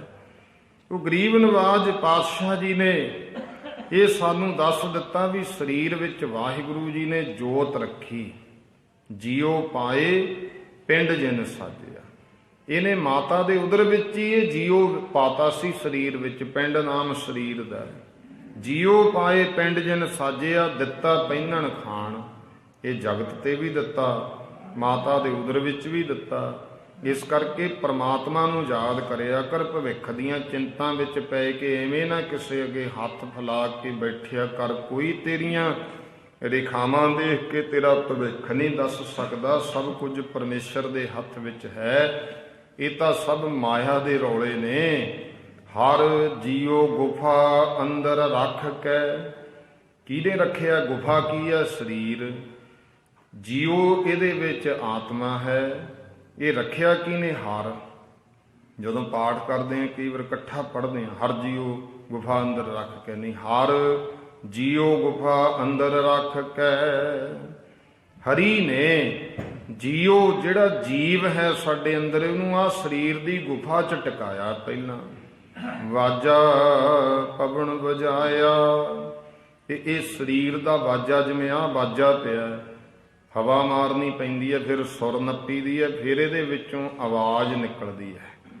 ਇਸੇ ਤਰ੍ਹਾਂ ਪਰਮੇਸ਼ਰ ਨੇ ਵੀ ਆ ਸਰੀਰ ਰੂਪੀ ਵਾਜਾ, ਇਹਦੇ ਵਿੱਚ ਪਵਨ ਤੱਤ ਪੈਦਾ ਕਰ ਦਿੱਤਾ। ਜਿਹੜੇ 5 ਤੱਤ ਨੇ ਨਾ, 5 ਤੱਤ ਕੋ ਤਨ ਰਚਿਓ ਜਾਨੋ ਚਤੁਰ ਸੁਜਾਨ। ਵਿਰੋਧੀ ਤੱਤ ਨੇ, ਪੰਜੇ ਦੇ ਪੰਜੇ, ਪਰ ਪ੍ਰਮਾਤਮਾ ਨੇ ਇਕੱਠੇ ਕਰਕੇ ਇਹਦੇ ਵਿੱਚ ਪਵਨ, ਆ ਜੋ ਅਸੀਂ ਬੋਲ ਰਹੇ ਹਾਂ ਨਾ ਮੁਖ ਤੋਂ, ਇਹ ਪਵਨ ਤੱਤ ਹੈ।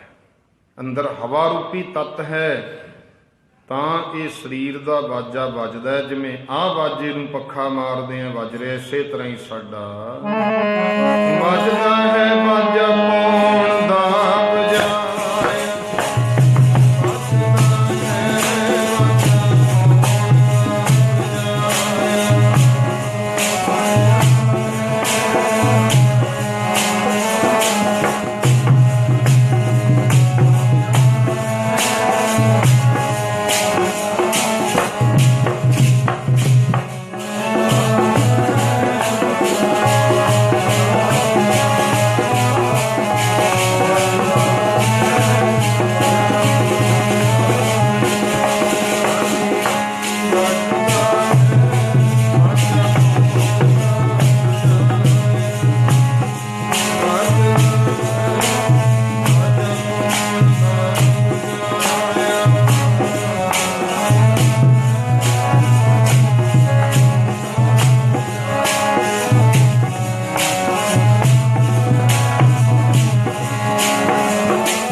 ਸਿਮਰਨ ਕਰਕੇ ਸੇਵਾ ਕਰਕੇ ਉਸੇ ਦਰਵਾਜ਼ੇ ਨੂੰ ਖੋਲ੍ਹਣਾ। ਜਿਸ ਦਿਨ ਖੋਲ੍ਹਿਆ ਤੇ ਫਿਰ ਸਮਝ ਮੁਕਤੀ ਹੈ।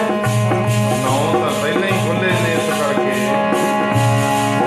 ਇਹ ਜਿਹੜਾ ਬਾਜਾ ਵੱਜ ਰਿਹਾ ਹੈ ਹਵਾ ਤੱਤ ਹੈ, ਇਹਦੇ ਨਾਲ ਸਿਮਰਨ ਕਰਿਆ ਕਰ ਪਰਮਾਤਮਾ ਦਾ, ਨਾ ਕਿ ਤੈਨੂੰ ਦਰਸ਼ਨ ਦੁਆਰ ਦੀ ਸੋਝੀ ਹੋ ਸਕੇ।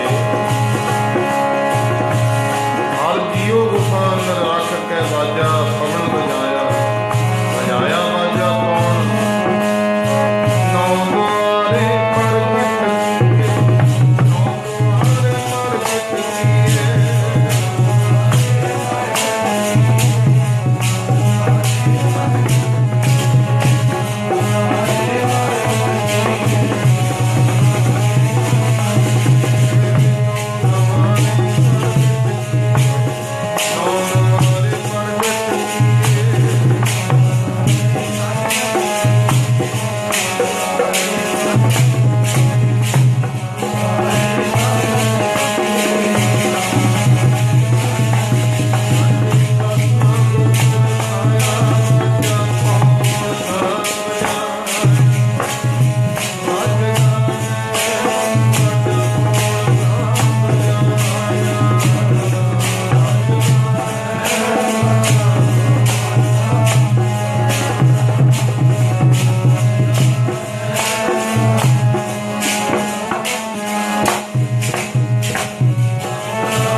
ਵਾਜਾ ਵੱਜ ਰਿਹਾ ਸਰੀਰ ਰੂਪੀ ਵਾਜਾ, ਤੇ ਹਵਾ ਤਾਤੇ ਦੇ ਵਿੱਚੋਂ ਪਾਉਣ ਦੁਆਰਾ ਜਿਹੜਾ ਆਵਾਜ਼ ਆ ਰਹੀ ਹੈ, ਇਹ ਸਭ ਅਕਾਲ ਪੁਰਖ ਦੀ ਸ਼ਕਤੀ ਹੈ।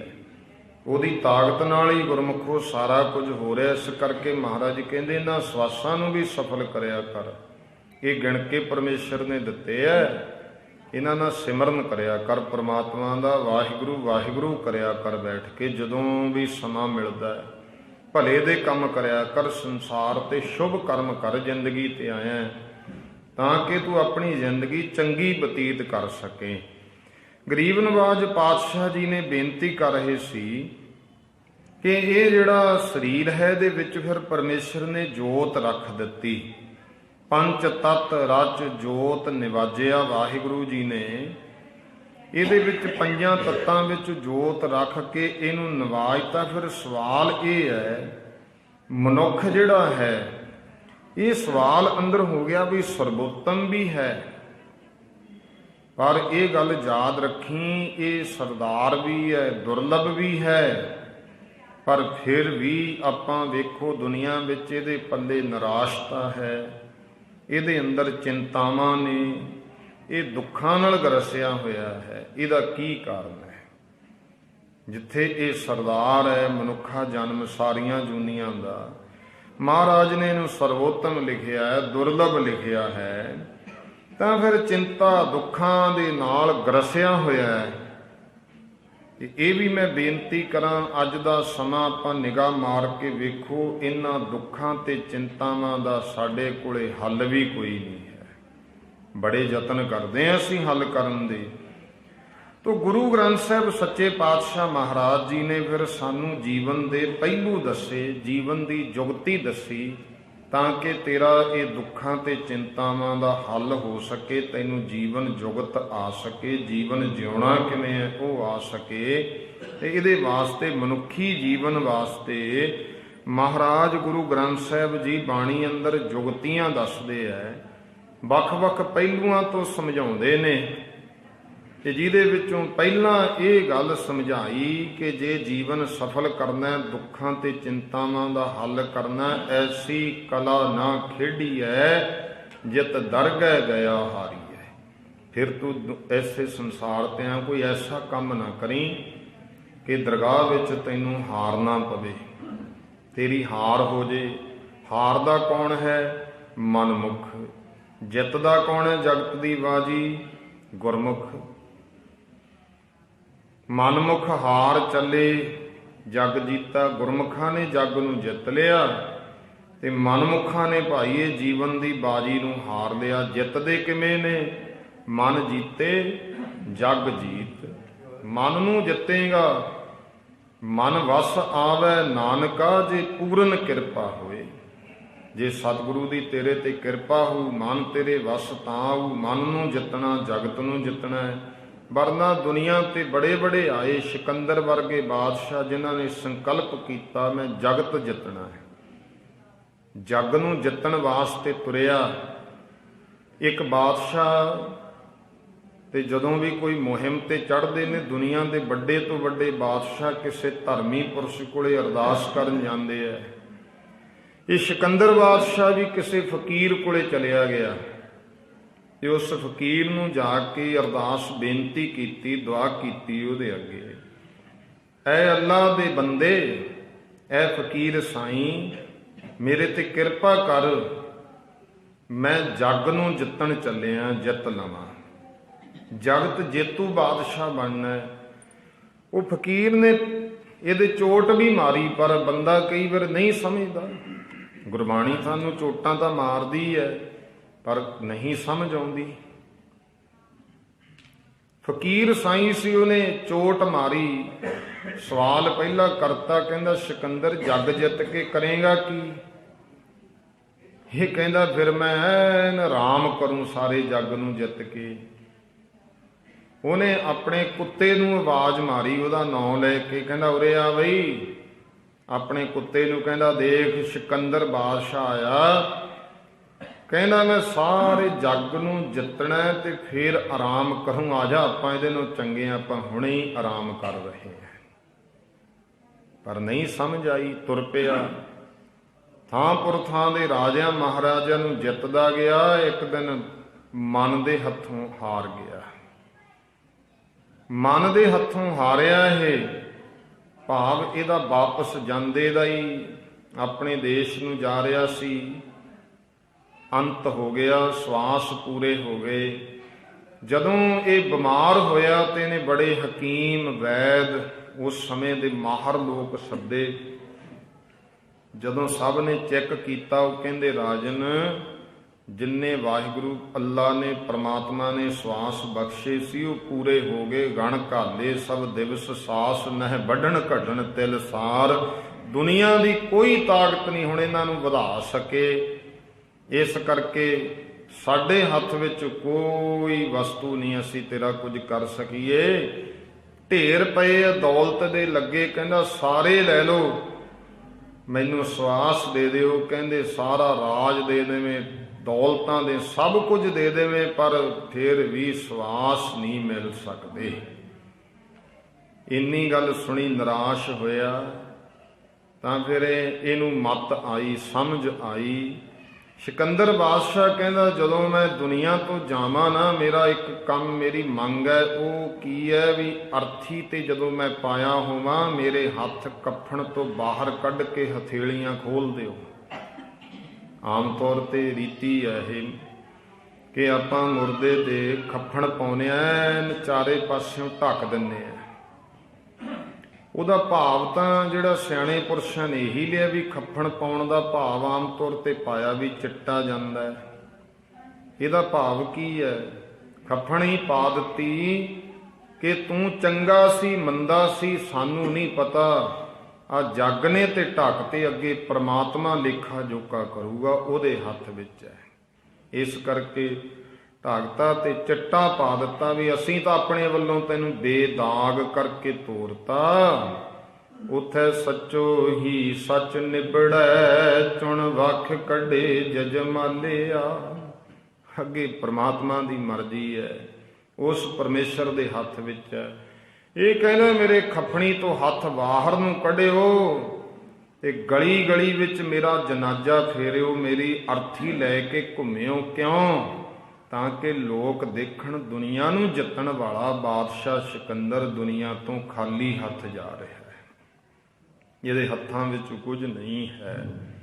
ਦਸਮ ਪਾਤਸ਼ਾਹ ਮਹਾਰਾਜ ਨੇ ਕਿਹਾ, ਮਾਤੇ ਮਤੰਗ ਜਰੇ ਜਰ ਸੰਗ ਅਨੂਪ ਉਤੰਗ ਸੁਰੰਗ ਸਵਾਰੇ, ਕੋਟ ਤੁਰੰਗ ਕੁਰੰਗ ਸੇ ਕੂਦਤ ਪੌਨ ਕੇ ਗੌਨ ਕੋ ਜਾਤ ਨਿਵਾਰੇ, ਭਾਰੀ ਭੁਜਾਨ ਕੇ ਭੂਪ ਭਲੀ ਵਿਦ ਨਿਆਵਤ ਸੀਸ ਨ ਜਾਤ ਵਿਚਾਰੇ, ਇਤੇ ਭਏ ਤੋ ਕਹਾਂ ਭਏ ਭੂਪਤ ਅੰਤ ਕੋ ਨਾਂਗੇ ਹੀ ਪਾਏ ਪਧਾਰੇ।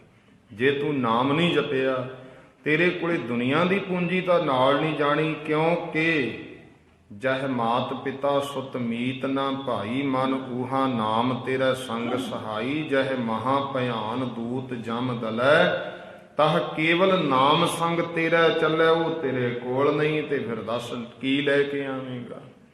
ਆਮ ਆਪਾਂ ਕਹਿੰਦੇ ਆ ਬੰਦਾ ਖਾਲੀ ਹੱਥ ਆਇਆ ਤੇ ਖਾਲੀ ਹੱਥੇ ਨੇ ਤੁਰ ਜਾਣਾ। ਜਿਹੜੇ ਗੁਰਮੁਖ ਨੇ ਨਾ ਉਹ ਕਹਿੰਦੇ ਨਹੀਂ ਖਾਲੀ ਹੱਥ ਨਹੀਂ, ਜਿਹੜੇ ਗੁਰਮੁਖ ਉਹ ਤਾਂ ਨਾਮ ਰੂਪੀ ਖਜ਼ਾਨਾ ਇਕੱਠਾ ਕਰਕੇ ਲੈ ਕੇ ਜਾਂਦੇ ਆ।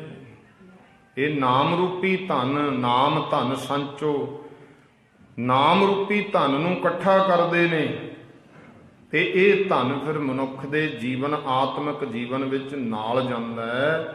ਜਿੱਥੇ ਲੇਖਾ ਮੰਗੀ ਆ ਤਿੱਥੇ ਖੜੇ ਦਿਸਣ, ਉੱਥੇ ਫਿਰ ਬਰਾਬਰ ਨਾਮ ਰੂਪੀ ਸੱਜਣ ਸਾਡੇ ਨਾਲ ਖੜਦਾ ਹੈ। ਇਹ ਸ਼ੁਭ ਕਰਮ ਜ਼ਿੰਦਗੀ ਵਿੱਚ ਇਹਨੇ ਕੀਤੇ ਗਵਾਹੀ ਦਿੱਤੀ ਜਾਂਦੀ ਹੈ। ਇਸ ਕਰਕੇ ਮਹਾਰਾਜ ਕਹਿੰਦੇ ਇਸ ਨਾਮ ਰੂਪੀ ਪੂੰਜੀ ਨੂੰ ਇਕੱਠਾ ਕਰ। ਜਗਤ ਉੱਤੇ ਆਇਆ ਜਿੱਥੇ ਹੋਰ ਬੜੇ ਕੁਦਮ ਕਰਦਾ, ਠੀਕ ਹੈ, ਸੰਸਾਰ ਵਾਸਤੇ ਮਾਇਆ ਗੁਜਰਾਨ ਹੈ, ਨਾਲ ਦੀ ਨਾਲ ਸ਼ੁਭ ਕਰਮ ਕਰ, ਨਿਤਨੇਮ ਸੇਵਾ ਤੇ ਸਿਮਰਨ ਵੀ ਕਰਿਆ ਕਰ, ਕਿਰਤ ਵਿਰਤ ਕਰਦਾ, ਹੱਥੋਂ ਦੇ ਕੇ ਭਲਾ ਬਣਾਵੇ, ਦਾਨ ਪੁੰਨ ਭਜਨ ਸੇਵਾ ਸਿਮਰਨ ਕਰ। ਇਹ ਨਾਮ ਰੂਪੀ ਸੌਦਾ ਇਕੱਠਾ ਕਰਕੇ ਸੰਸਾਰ ਤੋਂ ਲੈ ਕੇ ਜਾ।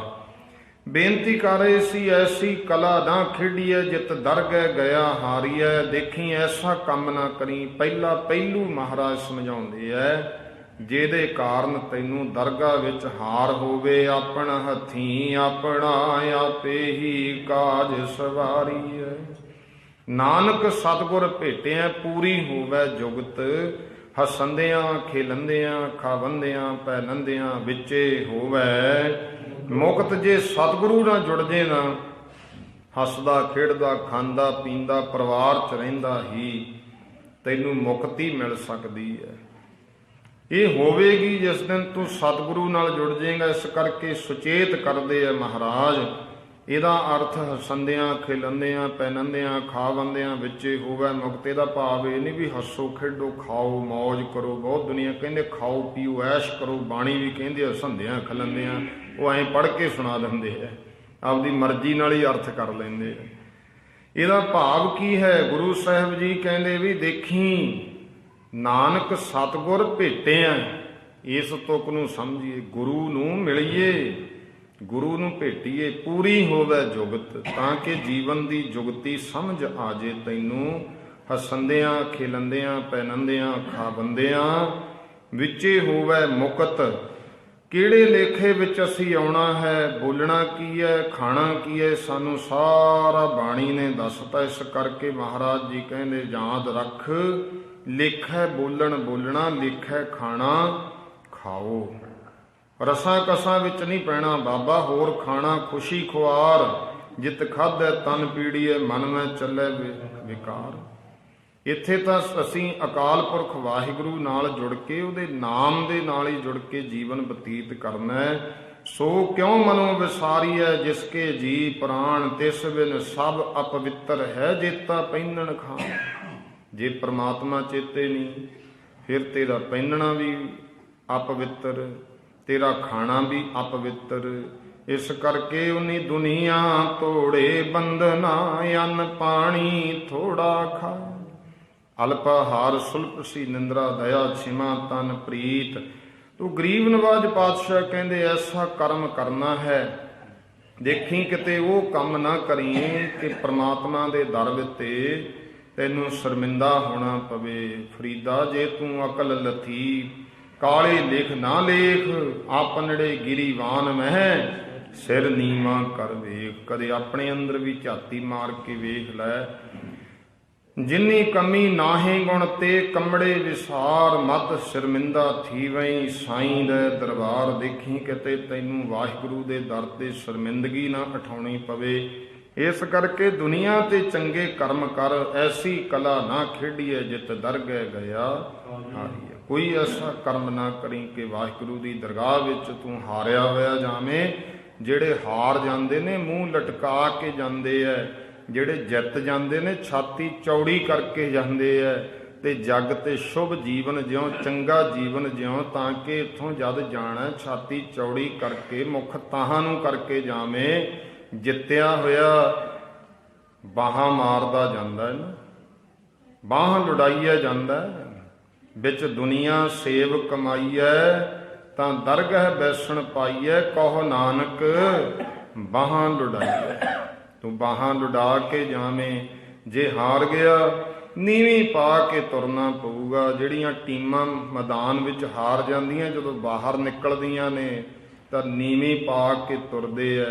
ਜਿਹੜੇ ਜਿੱਤ ਜਾਂਦੇ ਨੇ ਉਹ ਖੁਸ਼ੀਆਂ ਮਨਾਉਂਦੇ ਨੇ। ਇਸ ਕਰਕੇ ਜਿਹੜੇ ਗੁਰਮੁਖ ਜਨ ਨੇ ਨਾ, ਉਹ ਜਦੋਂ ਸੰਸਾਰ ਤੋਂ ਜਾਂਦੇ ਐ, ਉਹਨਾਂ ਦਾ ਤਾਂ ਜਾਣਾ ਵੀ ਪਰਮੇਸ਼ਰ ਦੇ ਭਾਣੇ ਵਿੱਚ, ਤੇ ਉਹਨਾਂ ਦਾ ਆਉਣਾ ਵੀ ਵਾਹਿਗੁਰੂ ਦੇ ਭਾਣੇ ਵਿੱਚ ਹੈ। ਵਾਹਿਗੁਰੂ ਦੇ ਹੁਕਮ ਵਿੱਚ ਹੀ ਉਹ ਫਿਰ ਹੁਕਮ ਨੂੰ ਪਛਾਣ ਲੈਂਦੇ ਆ। ਜਿਨੀ ਪਛਾਤਾ ਹੁਕਮ, ਜਿਨ੍ਹਾਂ ਨੇ ਪਛਾਣ ਲਿਆ, ਮਹਾਰਾਜ ਜੀ ਕਹਿੰਦੇ ਮੈਂ ਐਸਿਆਂ ਗੁਰਮੁਖਾਂ ਦੇ ਹੱਥ ਪੈਰਾਂ ਨੂੰ, ਮੁਖ ਨੂੰ ਚੁੰਮਦਾ ਹਾਂ। ਜਿਨ੍ਹਾਂ ਨੇ ਪਛਾਣ ਲਿਆ, ਜਿਨੀ ਪਛਾਤਾ ਹੁਕਮ ਤਿਨ ਕਦੇ ਨਾ ਰੋਵਣਾ। ਫਿਰ ਉਹ ਰੋਂਦੇ ਥੋੜੋ ਹੈ, ਉਹ ਤਾਂ ਭਾਈ ਰੋਂਦਾ ਕੌਣ ਹੈ? ਜਿਹਨੇ ਕੁਝ ਗਵਾਇਆ ਹੋਵੇ। ਇਸ ਕਰਕੇ ਅਸੀਂ ਤੇ ਇੱਥੋਂ ਖੱਟ ਕੇ ਜਾਣਾ ਹੈ ਕੁਝ ਸੰਸਾਰ ਤੋਂ। ਗਰੀਬ ਨਵਾਜ ਪਾਤਸ਼ਾਹ ਨੇ ਪਹਿਲੂ ਦਿੱਤਾ। ਦੂਸਰਾ ਪਹਿਲੂ ਮਹਾਰਾਜ ਕਹਿੰਦੇ ਉਦਮ ਕਰਨਾ ਜ਼ਿੰਦਗੀ ਵਿੱਚ। ਉਦਮ ਕਰੇਂਦਿਆਂ ਜੀਓ ਤੂੰ ਕਮਾਉਂਦਿਆਂ ਸੁਖ ਪੁੰਚ। ਕਿਉਂਕਿ ਤੈਨੂੰ ਸਮਝ ਆ ਜੇ, ਪਰ ਇਹ ਬੰਦਾ ਕੀ ਕਰਦਾ? ਚੰਗੇ ਕੰਮਾਂ ਨੂੰ ਆਲਸ ਕਰਦਾ, ਬੁਰਿਆਂ ਨੂੰ ਬੜਾ ਉਦਮ ਕਰਦਾ। ਚੰਗੇ ਕੰਮਾਂ ਲਈ ਉਦਮ ਕਰਨਾ। ਇੱਥੇ ਕੀ ਹੈ? ਚੰਗਿਆਈ ਆਲਕ ਕਰੇ, ਬੁਰਿਆਈ ਹੋਏ ਸ਼ੇਰ। ਨਾਨਕ ਅੱਜ ਕੱਲ ਕਰਦੇ ਆ ਗਾਫਲ ਫਾਹੀ। ਇਹ ਤਾਂ ਫਿਰ ਫਾਹੀ ਪੇਰ ਇੱਕ ਦਿਨ, ਅੱਜ ਕੱਲ, ਹਾਂ ਕੱਲ ਨੂੰ ਜਪਾਂਗੇ, ਫਿਰ ਜਾਇਆ ਕਰਾਂਗੇ ਗੁਰੂ ਘਰ। ਤੇ ਇੱਕ ਦਿਨ ਭਾਈ ਕਾਲ ਦੀ ਗਰਾਹੀ ਇਹਦੇ ਗਲ ਵਿੱਚ ਪੈ ਜਾਂਦੀ ਹੈ।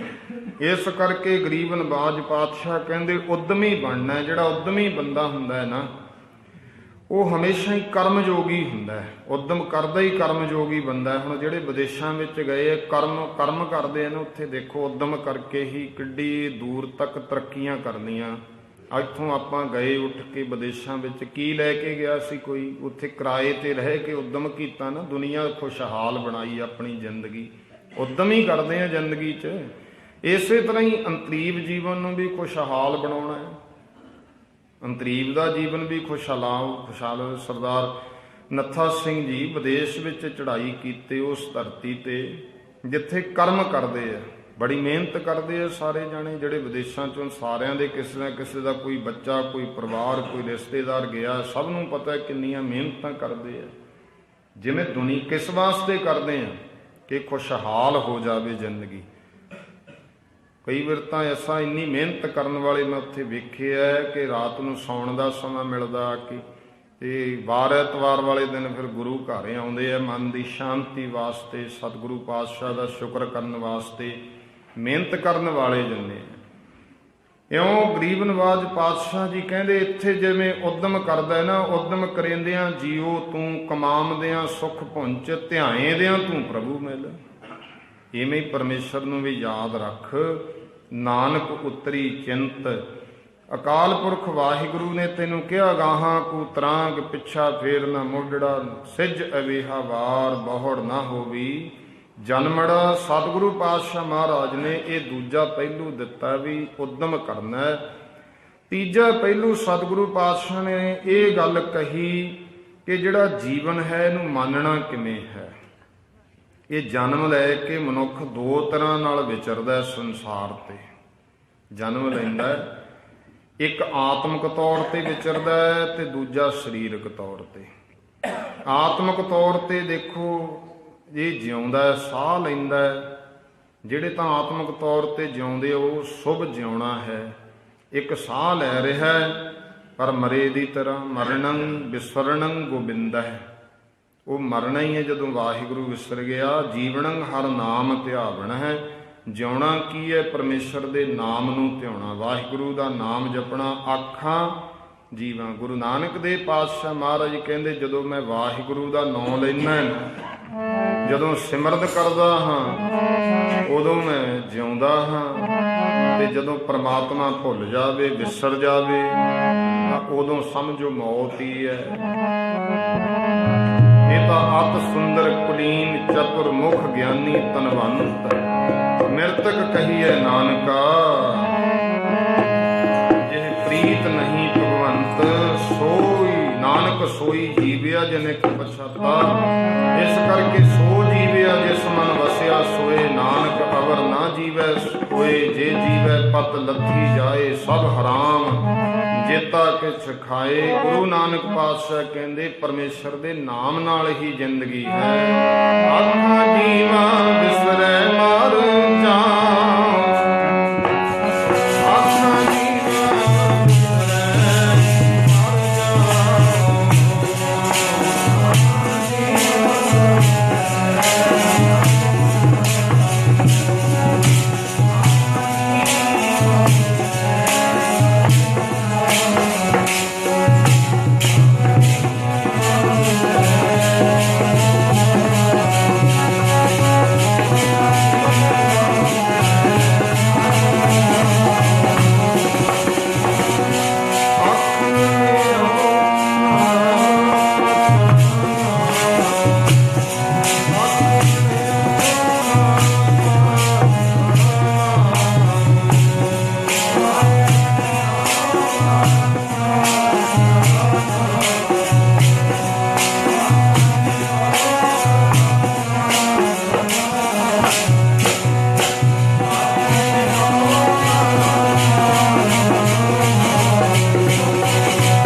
ਸਾਡੇ ਵਾਸਤੇ ਸੇਧ ਦਿੱਤੀ। ਗੁਰੂ ਨਾਨਕ ਦੇਵ ਜੀ ਤਾਂ ਆਪ ਨਿਰੰਕਾਰ ਨੇ। ਆਪਣਾ ਨਾਮ ਜਪਾਉਣ ਵਾਸਤੇ ਗੁਰੂ ਰੂਪ ਵਿੱਚ ਸੰਸਾਰ ਤੇ ਆਏ ਗੁਰੂ ਪਾਤਸ਼ਾਹ, ਤੇ ਸੰਸਾਰ ਦੇ ਲੋਕਾਂ ਨੂੰ ਕਿਹਾ ਪਰਮੇਸ਼ਰ ਦਾ ਨਾਮ, ਨਿਰਾਕਾਰ ਪਰਮਾਤਮਾ ਦਾ ਨਾਮ ਜਪੋ। ਇਹ ਅਵਸਥਾ ਬਣ ਜਾਵੇ ਨਾ ਨਾਮ ਜਪਦੇ ਜਪਦਿਆਂ ਆਖਾਂ ਜੀਵਾਂ ਵੀ ਜ਼ਿੰਦਗੀ ਹੀ ਜਦੋਂ ਪਰਮਾਤਮਾ ਨੂੰ ਕਹਿੰਦੇ ਹਾਂ ਉਦੋਂ ਹੈ, ਵਿਸਰੈ ਮਰ ਜਾਓ। ਇਸ ਕਰਕੇ ਗਰੀਬ ਨਵਾਜ ਕਹਿੰਦੇ ਜਿਉਂਦਾ ਉਹੀ ਹੈ ਜੋ ਪਰਮੇਸ਼ਰ ਦਾ ਨਾਮ ਲੈਂਦਾ। ਸਫਲ ਜੀਵਨ ਸਫਲਤਾ ਕਾ ਸੰਗ, ਜਾ ਕੈ ਮਨ ਲਾਗਾ। ਹਰ ਰੰਗ ਜਿਹਦੇ ਮਨ ਵਿੱਚ ਰੱਬ ਦਾ ਪ੍ਰੇਮ ਲੱਗਿਆ ਉਹਦਾ ਜੀਵਨ ਸਫਲ ਹੈ। ਫਿਰ ਚੌਥਾ ਪਹਿਲੂ ਮਹਾਰਾਜ ਕਹਿੰਦੇ ਵਿਕਾਰਾਂ ਤੋਂ ਰਹਿਤ ਜੀਵਨ ਜਿਉਣਾ। ਇਹ ਦੱਸਿਆ ਸੰਚ ਹਰ ਧਨ ਪੂਜ ਸਤਿਗੁਰ, ਛੋੜ ਸਗਲ ਵਿਕਾਰ। ਅੰਦਰੋਂ ਸਾਰੇ ਵਿਕਾਰ ਛੱਡ ਦੇ ਜਿਨ ਤੂੰ ਸਾਜ ਸਵਾਰਿਆ, ਹਰ ਸਿਮਰ ਹੋਏ ਉਧਾਰ। ਵਿਕਾਰਾਂ ਨੇ ਤੇ ਵੱਡੇ ਵੱਡੇ ਵੀ ਨਹੀਂ ਛੱਡੇ। ਭਗਤ ਰਵਿਦਾਸ ਜੀ ਮਹਾਰਾਜ ਕਹਿੰਦੇ ਤੁਮ ਕਹੀਅਤ ਹੋ ਜਗਤ ਗੁਰ ਸੁਆਮੀ, ਹਮ ਕਹੀਅਤ ਕਲਯੁਗ ਕੇ ਕਮੀ। ਦੁਨੀਆ ਤੇ ਵੱਡੇ ਤੋਂ ਵੱਡੇ ਹੋਏ ਜਿਹੜੇ ਵਿਕਾਰਾਂ ਨੇ ਜਗਤ ਦੇ ਵਿੱਚ ਨਹੀਂ ਛੱਡੇ, ਚਾਹੇ ਕਿਸੇ ਵੀ ਤਰ੍ਹਾਂ ਦਾ ਵਿਕਾਰ ਸੀ। ਭਲਾ ਤਾਂ ਉਹਦਾ ਹੀ ਹੁੰਦਾ ਹੈ ਵਿਕਾਰਾਂ ਤੋਂ ਰਹਿਤ ਜਿਹੜਾ ਜੀਵਨ ਜਿਉਂਦਾ। ਕਈ ਧਰਮ ਦੇ ਪਰਦੇ ਹੇਠ ਵੀ ਜਦੋਂ ਵਿਕਾਰੀ ਜੀਵਨ ਜਿਉਂਦੇ ਆ ਤਾਂ ਫਿਰ ਵਾਹਿਗੁਰੂ ਐਸੀ ਖੇਡ ਰਚ ਦਿੰਦਾ ਦੁਨੀਆ ਦੇ ਉੱਤੇ, ਉਹ ਸਾਰਿਆਂ ਨੂੰ ਵੱਧ ਆਪਣੀ ਬੇਇੱਜ਼ਤੀ ਕਰਵਾ ਕੇ ਨਰਕ ਦੀ ਜ਼ਿੰਦਗੀ ਭੋਗਣ ਲੱਗ ਜਾਂਦੇ ਆ। ਗਰੀਬ ਨਵਾਜ ਪਾਤਸ਼ਾਹ ਨੇ ਕਿਹਾ ਅਕਾਲ ਪੁਰਖ ਦਾ ਨਾਮ ਜਪ। ਇਹਨਾਂ ਵਿਕਾਰਾਂ ਤੋਂ ਜਿਹੜੇ ਕਾਮ ਕ੍ਰੋਧ ਲੋਭ ਮੋਹ ਹੰਕਾਰ ਈਰਖਾ ਦਵੈਸ਼ ਬੇਅੰਤ ਤਰ੍ਹਾਂ ਦੇ ਵਿਕਾਰ ਨੇ, ਤੇ ਜਿਨ੍ਹਾਂ ਨੂੰ ਜਿਹੜੇ ਜਗਤ ਗੁਰ ਸੁਆਮੀ ਬਣੇ ਹੋਏ ਨੇ, ਮਾਂ ਭਗਤ ਰਵਿਦਾਸ ਜੀ ਕਹਿੰਦੇ ਮੈਂ ਉਹਨਾਂ ਨੂੰ ਜਾਣਦਾ ਕਿ ਮਨ ਦੇ ਵਿਕਾਰੀ ਇਸ ਕਰਕੇ ਕਲਯੁਗ ਦੇ ਵਿੱਚ ਕਾਮੀ ਨੇ। ਹਮ ਕਹੀਅਤ ਕਲਯੁਗ ਕੇ ਕਾਮੀ, ਇਨ ਪੰਚਨ ਮੇਰੋ ਮਨ ਜੋ ਵਿਗਾਰਿਓ, ਪਲ ਪਲ ਹਰ ਜੀ ਤੇ ਅੰਤਰ ਪਾਰਿਓ। ਬੜੀਆਂ ਉਦਾਹਰਨਾਂ ਵੀ ਦਿੱਤੀਆਂ ਬਾਣੀ ਨੇ। ਗੌਤਮ ਨਾਰ ਉਮਾਪਤ ਸੁਆਮੀ, ਸੀਸ ਧਰਨ ਸਹਿਸ ਭਗ ਗਾਮੀ। ਬੇਅੰਤ ਐਸੇ ਹੋਏ ਗੁਰੂ ਨਾਨਕ ਦੇਵ ਸੱਚੇ ਪਾਤਸ਼ਾਹ ਮਹਾਰਾਜ ਨੇ ਬੜਿਆਂ ਨੂੰ ਉਪਦੇਸ਼ ਦਿੱਤਾ। ਜਦੋਂ ਮੂਲੇ ਖੱਤਰੀ ਦਾ ਉਧਾਰ ਕਰਕੇ ਗਰੀਬ ਨਵਾਜ ਪਾਤਸ਼ਾਹ ਮੂਲੇ ਖੱਤਰੀ ਨੂੰ ਨਾਲ ਲੈ ਕੇ ਅੱਗੇ ਤੁਰ ਪਏ ਨੇ, ਜਿਨ੍ਹਾਂ ਦਾ ਉਧਾਰ ਮੂਲੇ ਖੱਤਰੀ ਦਾ ਗੁਰੂ ਕਲਗੀਧਰ ਪਾਤਸ਼ਾਹ ਮਹਾਰਾਜ ਜੀ ਨੇ ਸ਼ਿਕਾਰ ਘਾਟ ਜੋ ਗੁਰਦੁਆਰਾ ਹਜ਼ੂਰ ਸਾਹਿਬ ਉੱਥੇ ਕੀਤਾ। ਮਹਾਰਾਜ ਦੇ ਨਾਲ ਹੈ ਜਿਹਨੇ ਸੱਚ ਇਹ ਕਿਹਾ ਸੀ ਮਰਨਾ ਸੱਚ ਜਿਉਣਾ ਝੂਠ। ਭਾਈ ਮਰਦਾਨੇ ਨੂੰ ਲਿਖ ਕੇ ਦੇਤਾ ਸੀ ਸਿਆਲਕੋਟ ਦੀ ਧਰਤੀ ਤੇ। ਮਹਾਰਾਜ ਕਹਿੰਦੇ ਮੂਲਿਆ ਸੱਚ ਜਾਣ ਗਿਆ। ਕਹਿੰਦਾ ਮਹਾਰਾਜ ਇੰਨੀ ਇੱਕ ਜਾਣਕਾਰੀ ਮਿਲੀ ਹੈ। ਦੇਖੋ ਰੱਬ ਬਾਰੇ ਜਾਣਕਾਰੀ ਹੋ ਜਾਣੀ ਹੋਰ ਗੱਲ ਹੈ, ਪਰਮਾਤਮਾ ਦੇ ਰਸਤੇ ਤੇ ਕੋਈ ਕਰਮਾਂ ਵਾਲਾ ਤੁਰਦਾ ਹੈ। ਮੂਲੇ ਨੇ ਕਿਹਾ ਮਰਨਾ ਸੱਚ ਜਿਉਣਾ ਝੂਠ, ਪੈਸੇ ਰੱਖ ਲਏ ਤੇ ਲਿਖ ਕੇ ਦੇਤਾ। ਮਹਾਰਾਜ ਕਹਿੰਦੇ ਜੇ ਮਰਨਾ ਸੱਚ ਆ ਜਿਹੜੀ ਮਾਇਆ ਰੱਖ ਲਈ ਕੋਲੇ ਨਾਲ ਜਾਊ ਫਿਰ ਤੇਰੇ। ਕਹਿੰਦਾ ਮਹਾਰਾਜ ਜੀ ਇੰਨੀ ਸੁੱਝੀ ਨਹੀਂ ਹੈ, ਮੇਰੇ ਤੇ ਕਿਰਪਾ ਕਰੋ। ਸਤਿਗੁਰ ਕਹਿੰਦੇ ਫਿਰ ਚੱਲ ਸਾਡੇ ਨਾਲ। ਨਾਲ ਲੈ ਕੇ ਤੁਰੇ ਅੱਗੇ ਇੱਕ ਨਗਰ ਵਿੱਚ ਚਲੇ ਗਏ। ਬੁੱਢੀ ਮਾਈ ਦੇ ਘਰ ਸਤਿਗੁਰੂ ਜੀ ਰੁਕੇ। ਉੱਥੇ ਇੱਕ ਫਕੀਰ ਰਹਿੰਦਾ ਸੀ ਜਿਹਨੂੰ 100 ਸੁਹਾਗਣ ਸਾਖੀਕਾਰਾਂ ਨੇ ਲਿਖਿਆ। ਜਨਮ ਸਾਖੀ ਵਿੱਚ ਕਥਾ ਆਉਂਦੀ ਹੈ ਮਹਾਰਾਜ ਦੇ, ਤੇ ਭਾਈ ਸੰਤੋਖ ਸਿੰਘ ਜੀ ਨੇ ਵੀ ਲਿਖੀ ਹੈ ਕਥਾ। 100 ਸੁਹਾਗਣ ਨਾਂ ਦਾ ਫਕੀਰ ਰਹਿੰਦਾ ਸੀ। ਜਦੋਂ ਸਤਿਗੁਰੂ ਜੀ ਗਏ ਉਹ ਚਾਨਣੇ ਪੱਖ ਵਾਲੇ ਦਿਨ ਉਹਦੇ ਡੇਰੇ ਵਿੱਚ ਬੜਾ ਤਕੜਾ ਜੋੜ ਮੇਲਾ ਹੁੰਦਾ ਸੀ। ਮਹਾਰਾਜ ਉਸ ਮਾਤਾ ਨੂੰ ਪੁੱਛਦੇ ਮਾਤਾ ਇੱਥੇ ਕੌਣ ਹੈ? ਬੜੇ ਢੋਲ ਵੱਜਦੇ ਆ, ਝੰਡੇ ਲੱਗੇ ਹੋਏ ਆ, ਜੈ ਜੈਕਾਰਾਂ ਹੁੰਦੀਆਂ, ਲੋਕ ਭੇਟਾ ਰੱਖ ਰਹੇ ਨੇ ਦਰਵਾਜ਼ੇ ਤੇ, ਕੌਣ ਹੈ? ਕਹਿੰਦੇ ਇੱਥੇ 100 ਸੁਹਾਗਣ ਨਾਂ ਦਾ। ਮਹਾਰਾਜ ਨੂੰ ਕਹਿਣ ਲੱਗੀ ਸੰਤ ਜੀ ਇੱਥੇ ਇੱਕ ਫਕੀਰ ਰਹਿੰਦਾ ਹੈ। ਅੱਜ ਦੇ ਦਿਨ ਉਹ ਕਹਿੰਦਾ ਵੀ ਮੇਰਾ 100 ਪਰਮਾਤਮਾ ਮੈਨੂੰ ਰਾਵਣ ਵਾਸਤੇ ਆ ਰਿਹਾ ਹੈ, ਇਸ ਕਰਕੇ ਸੁਹਾਗਣਾਂ ਦਾ ਰੂਪ ਧਾਰਨ ਕਰਦਾ ਹੈ। ਭਾਵ ਜਿਵੇਂ ਇਸਤਰੀਆਂ ਬੀਬੀਆਂ ਜਿਸ ਤਰ੍ਹਾਂ ਦੇ ਕੱਪੜੇ ਪਾਉਂਦੀਆਂ ਸ਼ਿੰਗਾਰ ਕਰਦੀਆਂ, ਇਸ ਤਰ੍ਹਾਂ ਦਾ ਸ਼ਿੰਗਾਰ ਕਰਦਾ ਹੈ। ਗਰੀਬ ਨਵਾਜ ਪਾਤਸ਼ਾਹ ਕਹਿੰਦੇ ਚੱਲ ਮਰਦਾਨਿਆਂ ਮਿਲੇ ਆਈਏ ਇਸ ਨੂੰ। ਮਹਾਰਾਜ ਜਾਣਦੇ ਨੇ ਅੰਦਰ ਦੀ, ਕਰਨਾ ਤਾਂ ਉਹਦਾ ਭਲਾ ਹੀ ਹੁੰਦਾ, ਕੋਈ ਈਰਖਾ ਤਾਂ ਹੈ ਨਹੀਂ ਗੁਰੂ ਨਾਨਕ ਦੇ ਪਾਤਸ਼ਾਹ ਨੂੰ ਕਿਸੇ ਨਾਲ।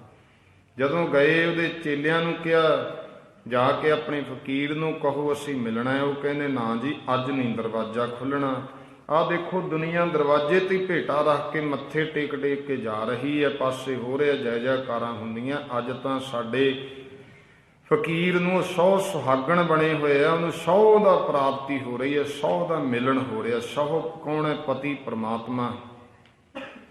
ਗੁਰੂ ਨਾਨਕ ਸਾਹਿਬ ਕਹਿੰਦੇ ਨਹੀਂ, ਆਵਾਜ਼ ਮਾਰ ਕੇ ਪੁੱਛ ਲਓ। ਭਾਈ ਮਰਦਾਨੇ ਨੇ ਕਿਹਾ ਤੁਸੀਂ ਇਉਂ ਨਾਂ ਲੈ ਦਿਓ ਕਿ ਨਾਨਕ ਨਿਰੰਕਾਰੀ ਆਏ ਹੈ। ਆਵਾਜ਼ ਮਾਰੀ ਉਹਦੇ ਚੇਲਿਆਂ ਨੇ ਕਿ ਬਾਹਰ ਇੱਕ ਫਕੀਰ ਆਇਆ, ਨਾਨਕ ਨਿਰੰਕਾਰੀ, ਨਾਨਕ ਉਸ ਦਾ ਨਾਮ ਹੈ, ਤੁਹਾਨੂੰ ਮਿਲਣਾ ਚਾਹੁੰਦਾ ਹੈ। ਜਾਓ ਉਸ ਨੂੰ ਕਹਿ ਦਿਓ। ਅੰਦਰੋਂ ਨੇ ਆਵਾਜ਼ ਦੇਤੀ, ਅੱਜ ਨਹੀਂ ਮਿਲਣਾ। ਉਹਨੂੰ ਕਹੋ ਬਾਹਰ ਹੀ ਮੱਥਾ ਟੇਕ ਕੇ ਮੁੜ ਜੇ। ਸਤਿਗੁਰੂ ਕਿਤੇ ਮੱਥਾ ਟੇਕਣ ਥੋੜੋ ਗਏ ਸੀ। ਚੱਲ ਵੀ ਮਰਦਾਨਿਆ ਚੱਲੀਏ, ਫਿਰ ਆਪਾਂ ਤੇ ਅੱਗੇ ਵੀ ਜਾਣਾ। ਇਹਦੀ ਮੌਜ ਹੈ, ਕਰਮ ਤਾਂ ਗਏ ਸੀ ਭਲਾ ਕਿ ਇਹਦੇ ਪਾਇਆ ਫਕੀਰੀ ਬਾਣਾ, ਇਹਦੀ ਇੱਜ਼ਤ ਰਹਿ ਜੇ ਦੁਨੀਆ ਵਿੱਚ। ਇਹਨੂੰ ਅੰਦਰੇ ਅੰਦਰ ਸਮਝਾ ਦਈਏ ਜਿਹੜੇ ਤੂੰ ਕੁਕਰਮ ਕਰਦਾ ਹੈ ਇਹ ਧਰਮੀ ਬੰਦਿਆਂ ਨੂੰ ਸੋਭਦੇ ਨਹੀਂ। ਤੇ ਸਤਿਗੁਰੂ ਪਾਤਸ਼ਾਹ ਮੁੜ ਗਏ। ਮਗਰੋਂ ਇਕੱਠ ਵੱਠ ਵਿੱਚ ਹੁੰਦਾ, ਕੁਦਰਤੀ ਉੱਥੇ ਲੜਾਈ ਚੱਲ ਪਈ, ਮਾਰ ਕੁਟਾਈ ਹੋ ਗਈ। ਤੇ ਇਕੱਠ ਦੇ ਵਿੱਚ ਕੋਈ ਭਾਈ ਚੋਰ ਲਟੇਰੇ ਵੀ ਹੁੰਦੇ, ਕਿਸੇ ਨਾ ਕਿਸੇ ਦੀ ਕੋਈ ਚੀਜ਼ ਵਸਤੂ ਖੋਹਣੀ ਹੁੰਦੀ ਹੈ। ਉਹਨਾਂ ਨੇ ਜਿਹੜੀਆਂ ਭੇਟਾਂ ਰੱਖੀਆਂ ਸੀ ਦਰਵਾਜ਼ੇ ਤੇ, ਉਹ ਚੁੱਕਣ ਦੀ ਕੋਸ਼ਿਸ਼ ਕੀਤੀ। ਧੱਕਾ ਮੁੱਕੀ ਵਿੱਚ 2 ਜਾਣੇ ਦਰਵਾਜ਼ੇ 'ਚ ਵੱਜੇ ਤੇ ਦਰਵਾਜ਼ਾ ਖੁੱਲ ਗਿਆ। ਭਾਈ ਸੰਤੋਖ ਸਿੰਘ ਜੀ ਨੇ ਲਿਖਿਆ, ਜਦੋਂ ਦਰਵਾਜ਼ਾ ਖੁੱਲਿਆ ਅੰਦਰ ਬੀਬੀਆਂ ਦੇ ਭੇਸ ਵਿੱਚ ਕਿਸੇ ਪਰ ਇਸਤਰੀ ਨਾਲ ਵਿਕਾਰ ਭੋਗ ਰਿਹਾ ਸੀ। ਲੋਕਾਂ ਨੂੰ ਜਦੋਂ ਪਤਾ ਲੱਗਿਆ ਉਹ ਕਹਿੰਦੇ ਵੀ ਅਸੀਂ ਤਾਂ ਇਹਨੂੰ ਧਰਮੀ ਸਮਝ ਕੇ ਮੱਥੇ ਟੇਕਦੇ ਸੀ, ਇਹਨੂੰ ਫਕੀਰ ਸਮਝਦੇ, ਇਹ ਤਾਂ ਧਰਮ ਦੇ ਬਾਣੇ ਵਿੱਚ ਕਰਮੀ ਹੈ। ਤੇ ਹਾਲ ਮੰਦਾ ਹੀ ਹੁੰਦਾ, ਜਿਹੜਾ ਪਖੰਡੀ ਹੋਵੇ ਨਾ ਇੱਕ ਦਿਨ ਉਹਦਾ ਪਖੰਡ ਉਹਨੂੰ ਖਤਮ ਕਰ ਦਿੰਦਾ ਹੈ। ਧਰਮ ਦੇ ਬਾਣੇ ਵਿੱਚ ਕੁਕਰਮ ਕਰਾਉਣ ਵਾਲਾ ਕੁੱਟ ਮਾਰ ਕੀਤੀ ਤੇ ਪਿੰਡੋਂ ਬਾਹਰ ਕੱਢਤਾ। ਬਹੁਤ ਪਛਤਾਵੇ, ਰੋਈ ਜਾਇਆ ਕਰੇ, ਉਹ ਰੱਬਾ ਕਿੰਨੀ ਇੱਜ਼ਤ ਸੀ ਆ, ਕਿਹੋ ਜੀ ਬੁੱਧੀ ਕਰ ਦਿੱਤੀ ਕਿ ਕਿਹੜੇ ਪਾਸੇ ਨੂੰ ਤੁਰ ਗਿਆ ਮੈਂ। ਆਪਣੇ ਕੀਤੇ ਤੇ ਪਛਤਾਵੇ। ਪਰਮੇਸ਼ਰ ਬੇਅੰਤ ਹੈ। ਜਦੋਂ ਕੋਈ ਆਪਣੇ ਕੀਤੇ ਤੇ ਪਛਤਾਉਂਦਾ ਹੈ ਨਾ ਤਾਂ ਵਾਹਿਗੁਰੂ ਨੂੰ ਬਖਸ਼ਦਾ ਵੀ ਹੈ। ਗੁਰੂ ਨਾਨਕ ਦੇਵ ਸੱਚੇ ਪਾਤਸ਼ਾਹ ਜਦੋਂ ਬੜਾ ਪ੍ਰਚਾਰ ਦੂਰ ਤੱਕ ਕਰਕੇ ਵਾਪਸ ਆਏ, ਉਸੇ ਨਗਰ ਵਿੱਚ ਮਹਾਰਾਜ ਫੇਰ ਠਹਿਰੇ ਹੈ। ਮਾਈ ਦੇ ਘਰ ਗਏ, ਕੀ ਦੇਖਦੇ ਆ? ਉਹ ਸੁੰਨਸਾਨ ਪਿਆ ਡੇਰਾ, ਕੋਈ ਉੱਥੇ ਨਹੀਂ ਆਉਂਦਾ। ਮਹਾਰਾਜ ਨੇ ਪੁੱਛਿਆ, ਮਾਤਾ ਇੱਥੇ ਬੜੇ ਢੋਲ ਢਮੱਕੇ ਵੱਜਦੇ ਹੁੰਦੇ ਸੀ, ਝੰਡੇ ਝੂਲਦੇ ਹੁੰਦੇ ਸੀ, ਬੜੀ ਦੁਨੀਆ ਦਾ ਇਕੱਠ ਸੀ, ਹੁਣ ਨਹੀਂ ਹੈ ਕੋਈ? ਉਹ ਮਾਤਾ ਕਹਿਣ ਲੱਗੀ, ਸੰਤ ਜੀ ਇੱਥੇ ਜਿਹੜਾ ਉਹ 100 ਸੁਹਾਗਣ ਰਹਿੰਦਾ ਸੀ, ਲੋਕ ਤੇ ਉਹਨੂੰ ਧਰਮੀ ਸੰਤ ਪੁਰਸ਼ ਫਕੀਰ ਸਮਝ ਕੇ ਉਹਦੀ ਪੂਜਾ ਕਰਦੇ ਸੀ, ਸਤਿਕਾਰ ਦਿੰਦੇ ਸੀ, ਪਰ ਉਹ ਬੇਵਿਚਾਰੀ ਸੀ। ਉਹਦਾ ਬੇਵਿਚਾਰ ਪਤਾ ਲੱਗ ਗਿਆ। ਮਹਾਰਾਜ ਕਹਿੰਦੇ ਚਾਹੇ ਪਾਪ ਕਮਾਉਣਾ ਧਰਤੀ 'ਚ ਬਹਿ ਕੇ ਕਮਾ ਲਈ, ਪਰ ਇੱਕ ਦਿਨ ਪ੍ਰਗਟ ਹੋ ਜਾਣੇ ਹੈ। ਇਹ ਸਾਰੇ ਜੇ ਇੱਥੇ ਨਾ ਹੋਏ ਤਾਂ ਫਿਰ ਧਰਮ ਰਾਏ ਦੇ ਦਰ ਤੇ ਤਾਂ ਪ੍ਰਗਟ ਹੋਣੇ ਹੀ ਹੈ ਨਾ।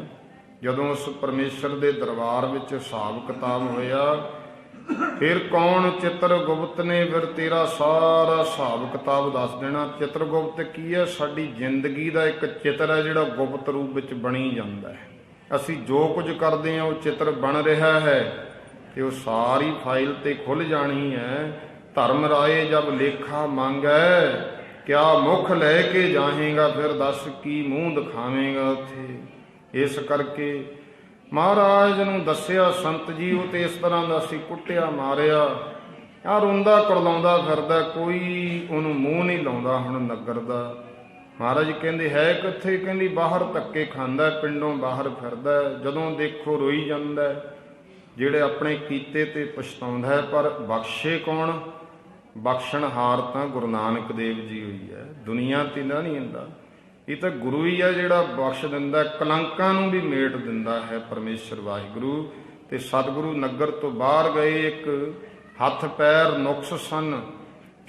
ਗੁਰੂ ਨਾਨਕ ਦੇਵ ਪਾਤਸ਼ਾਹ ਮਹਾਰਾਜ ਜੀ ਨੂੰ ਮੱਥਾ ਟੇਕਿਆ, ਸਤਿਗੁਰੂ ਨੇ ਕਿਰਪਾ ਕੀਤੀ, ਉਹਦੇ ਹੱਥ ਪੈਰ ਠੀਕ ਕੀਤੇ। ਬੜਾ ਖੁਸ਼ ਹੋ ਗਿਆ ਲੂਲਾ ਲੰਗੜਾ ਜਿਹੜਾ ਸੀ, ਮਹਾਰਾਜ ਮੇਰੇ ਤੇ ਤੁਸੀਂ ਕਿਰਪਾ ਕਰਤੀ।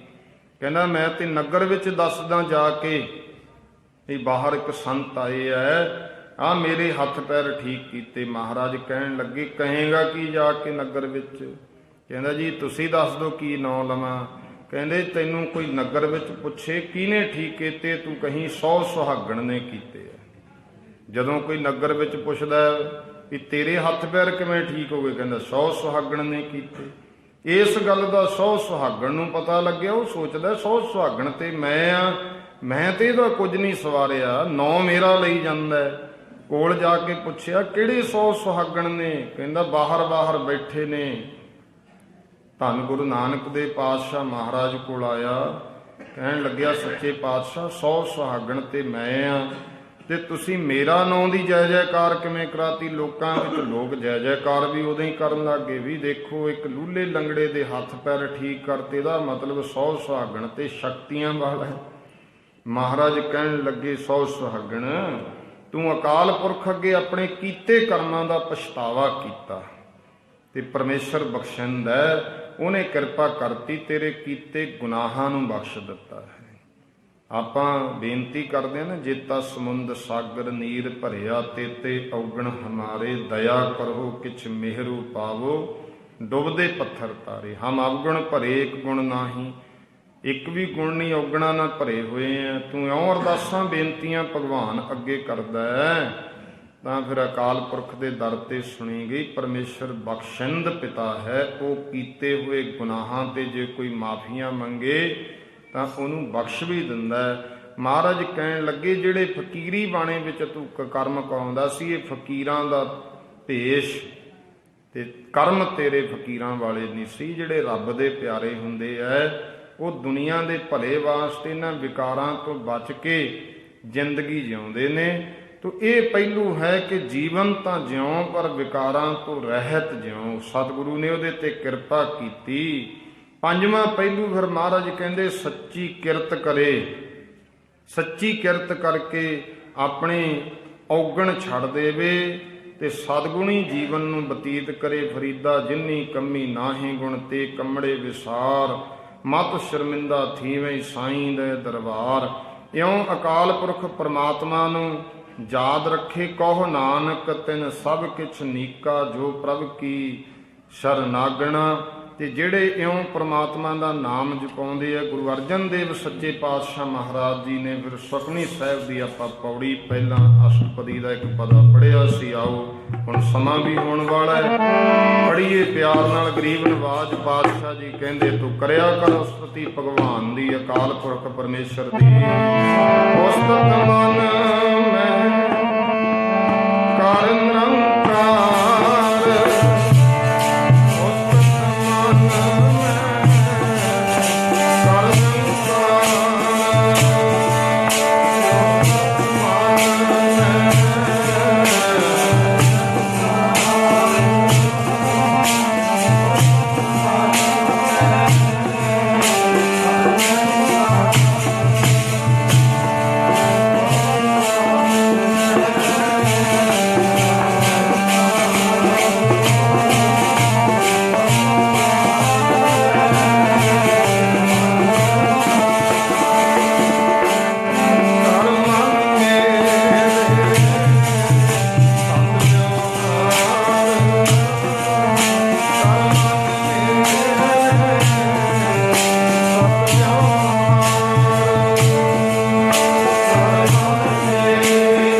ਕਰ ਨਿਰੰਕਾਰ, ਮਨ ਮਹਿ ਕਰ ਨਿਰੰਕਾਰ।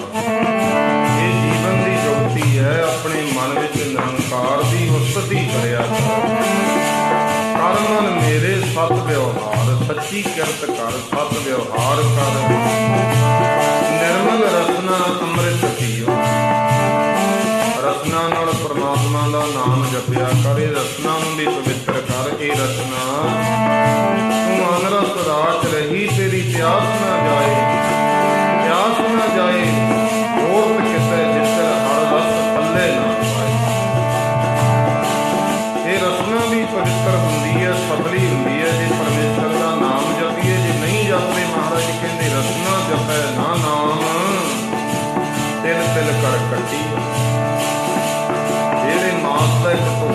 ਕਿਸੇ ਕੰਮ ਨਹੀਂ। ਇਸ ਕਰਕੇ ਗਰੀਬ ਨਵਾਜ ਕਹਿੰਦੇ ਨਿਰਮਲ ਰਸਨਾ ਅੰਮ੍ਰਿਤ ਪੀਓ ਸਦਾ ਸੁਹੇਲਾ ਕਰ ਲੈ ਜੀਓ। ਆਪਣੇ ਅੰਤਰਾਤਮੇ ਨੂੰ ਸੁਖੀ ਕਰਦਾ, ਅੰਦਰੋਂ ਵੀ ਸੁਖੀ ਹੋ ਜਾ। ਨੈਨੋ ਪੇਖ ਠਾਕੁਰ ਕਾ ਰੰਗ, ਆ ਪਰਮੇਸ਼ਰ ਦੇ ਕੌਤਕਾਂ ਨੂੰ ਅੱਖਾਂ ਨਾਲ ਵੇਖ ਸੰਸਾਰ ਨੂੰ। ਆ ਜੋ ਸੰਸਾਰ ਸਾਰਾ ਸਕਾਲ ਪੁਰਖ ਵਾਹਿਗੁਰੂ ਦੀ ਰਚਨਾ ਹੈ, ਇਹ ਜੀਵ ਉਸ ਪਰਮੇਸ਼ਰ ਨੇ ਰਚੇ ਹੈ। ਤੂੰ ਸਭ ਅੰਦਰ ਭਗਵਾਨ ਨੂੰ ਵੇਖ, ਇਹਨਾਂ ਅੱਖਾਂ ਨਾਲ ਸਤਿਗੁਰੂ ਦੇ ਦਰਸ਼ਨ ਕਰ, ਅੱਖਾਂ ਨੂੰ ਸਫਲ ਕਰ। ਸਾਧ ਸੰਗ ਦਿਨਸੈ ਸਭ ਸੰਗ, ਸਾਧ ਸੰਗਤ ਕਰੇਗਾ ਸਾਰੇ ਵਿਕਾਰਾਂ ਦਾ ਸੰਗ ਦੂਰ ਹੋ ਜੂ ਤੇਰਾ। ਚਰਨ ਚੱਲੋ ਮਾਰਗ ਗੋਬਿੰਦ, ਗੁਰੂ ਦੇ ਪਰਮੇਸ਼ਵਰ ਦੇ ਮਾਰਗ ਤੇ ਚੱਲ। ਜੋ ਸਤਿਗੁਰੂ ਸਾਨੂੰ ਮਾਰਗ ਤੇ ਚੱਲਣ ਵਾਸਤੇ ਕਹਿੰਦੇ ਆ, ਇਹ ਗੁਰਮਤਿ ਦੇ ਮਾਰਗ ਨੂੰ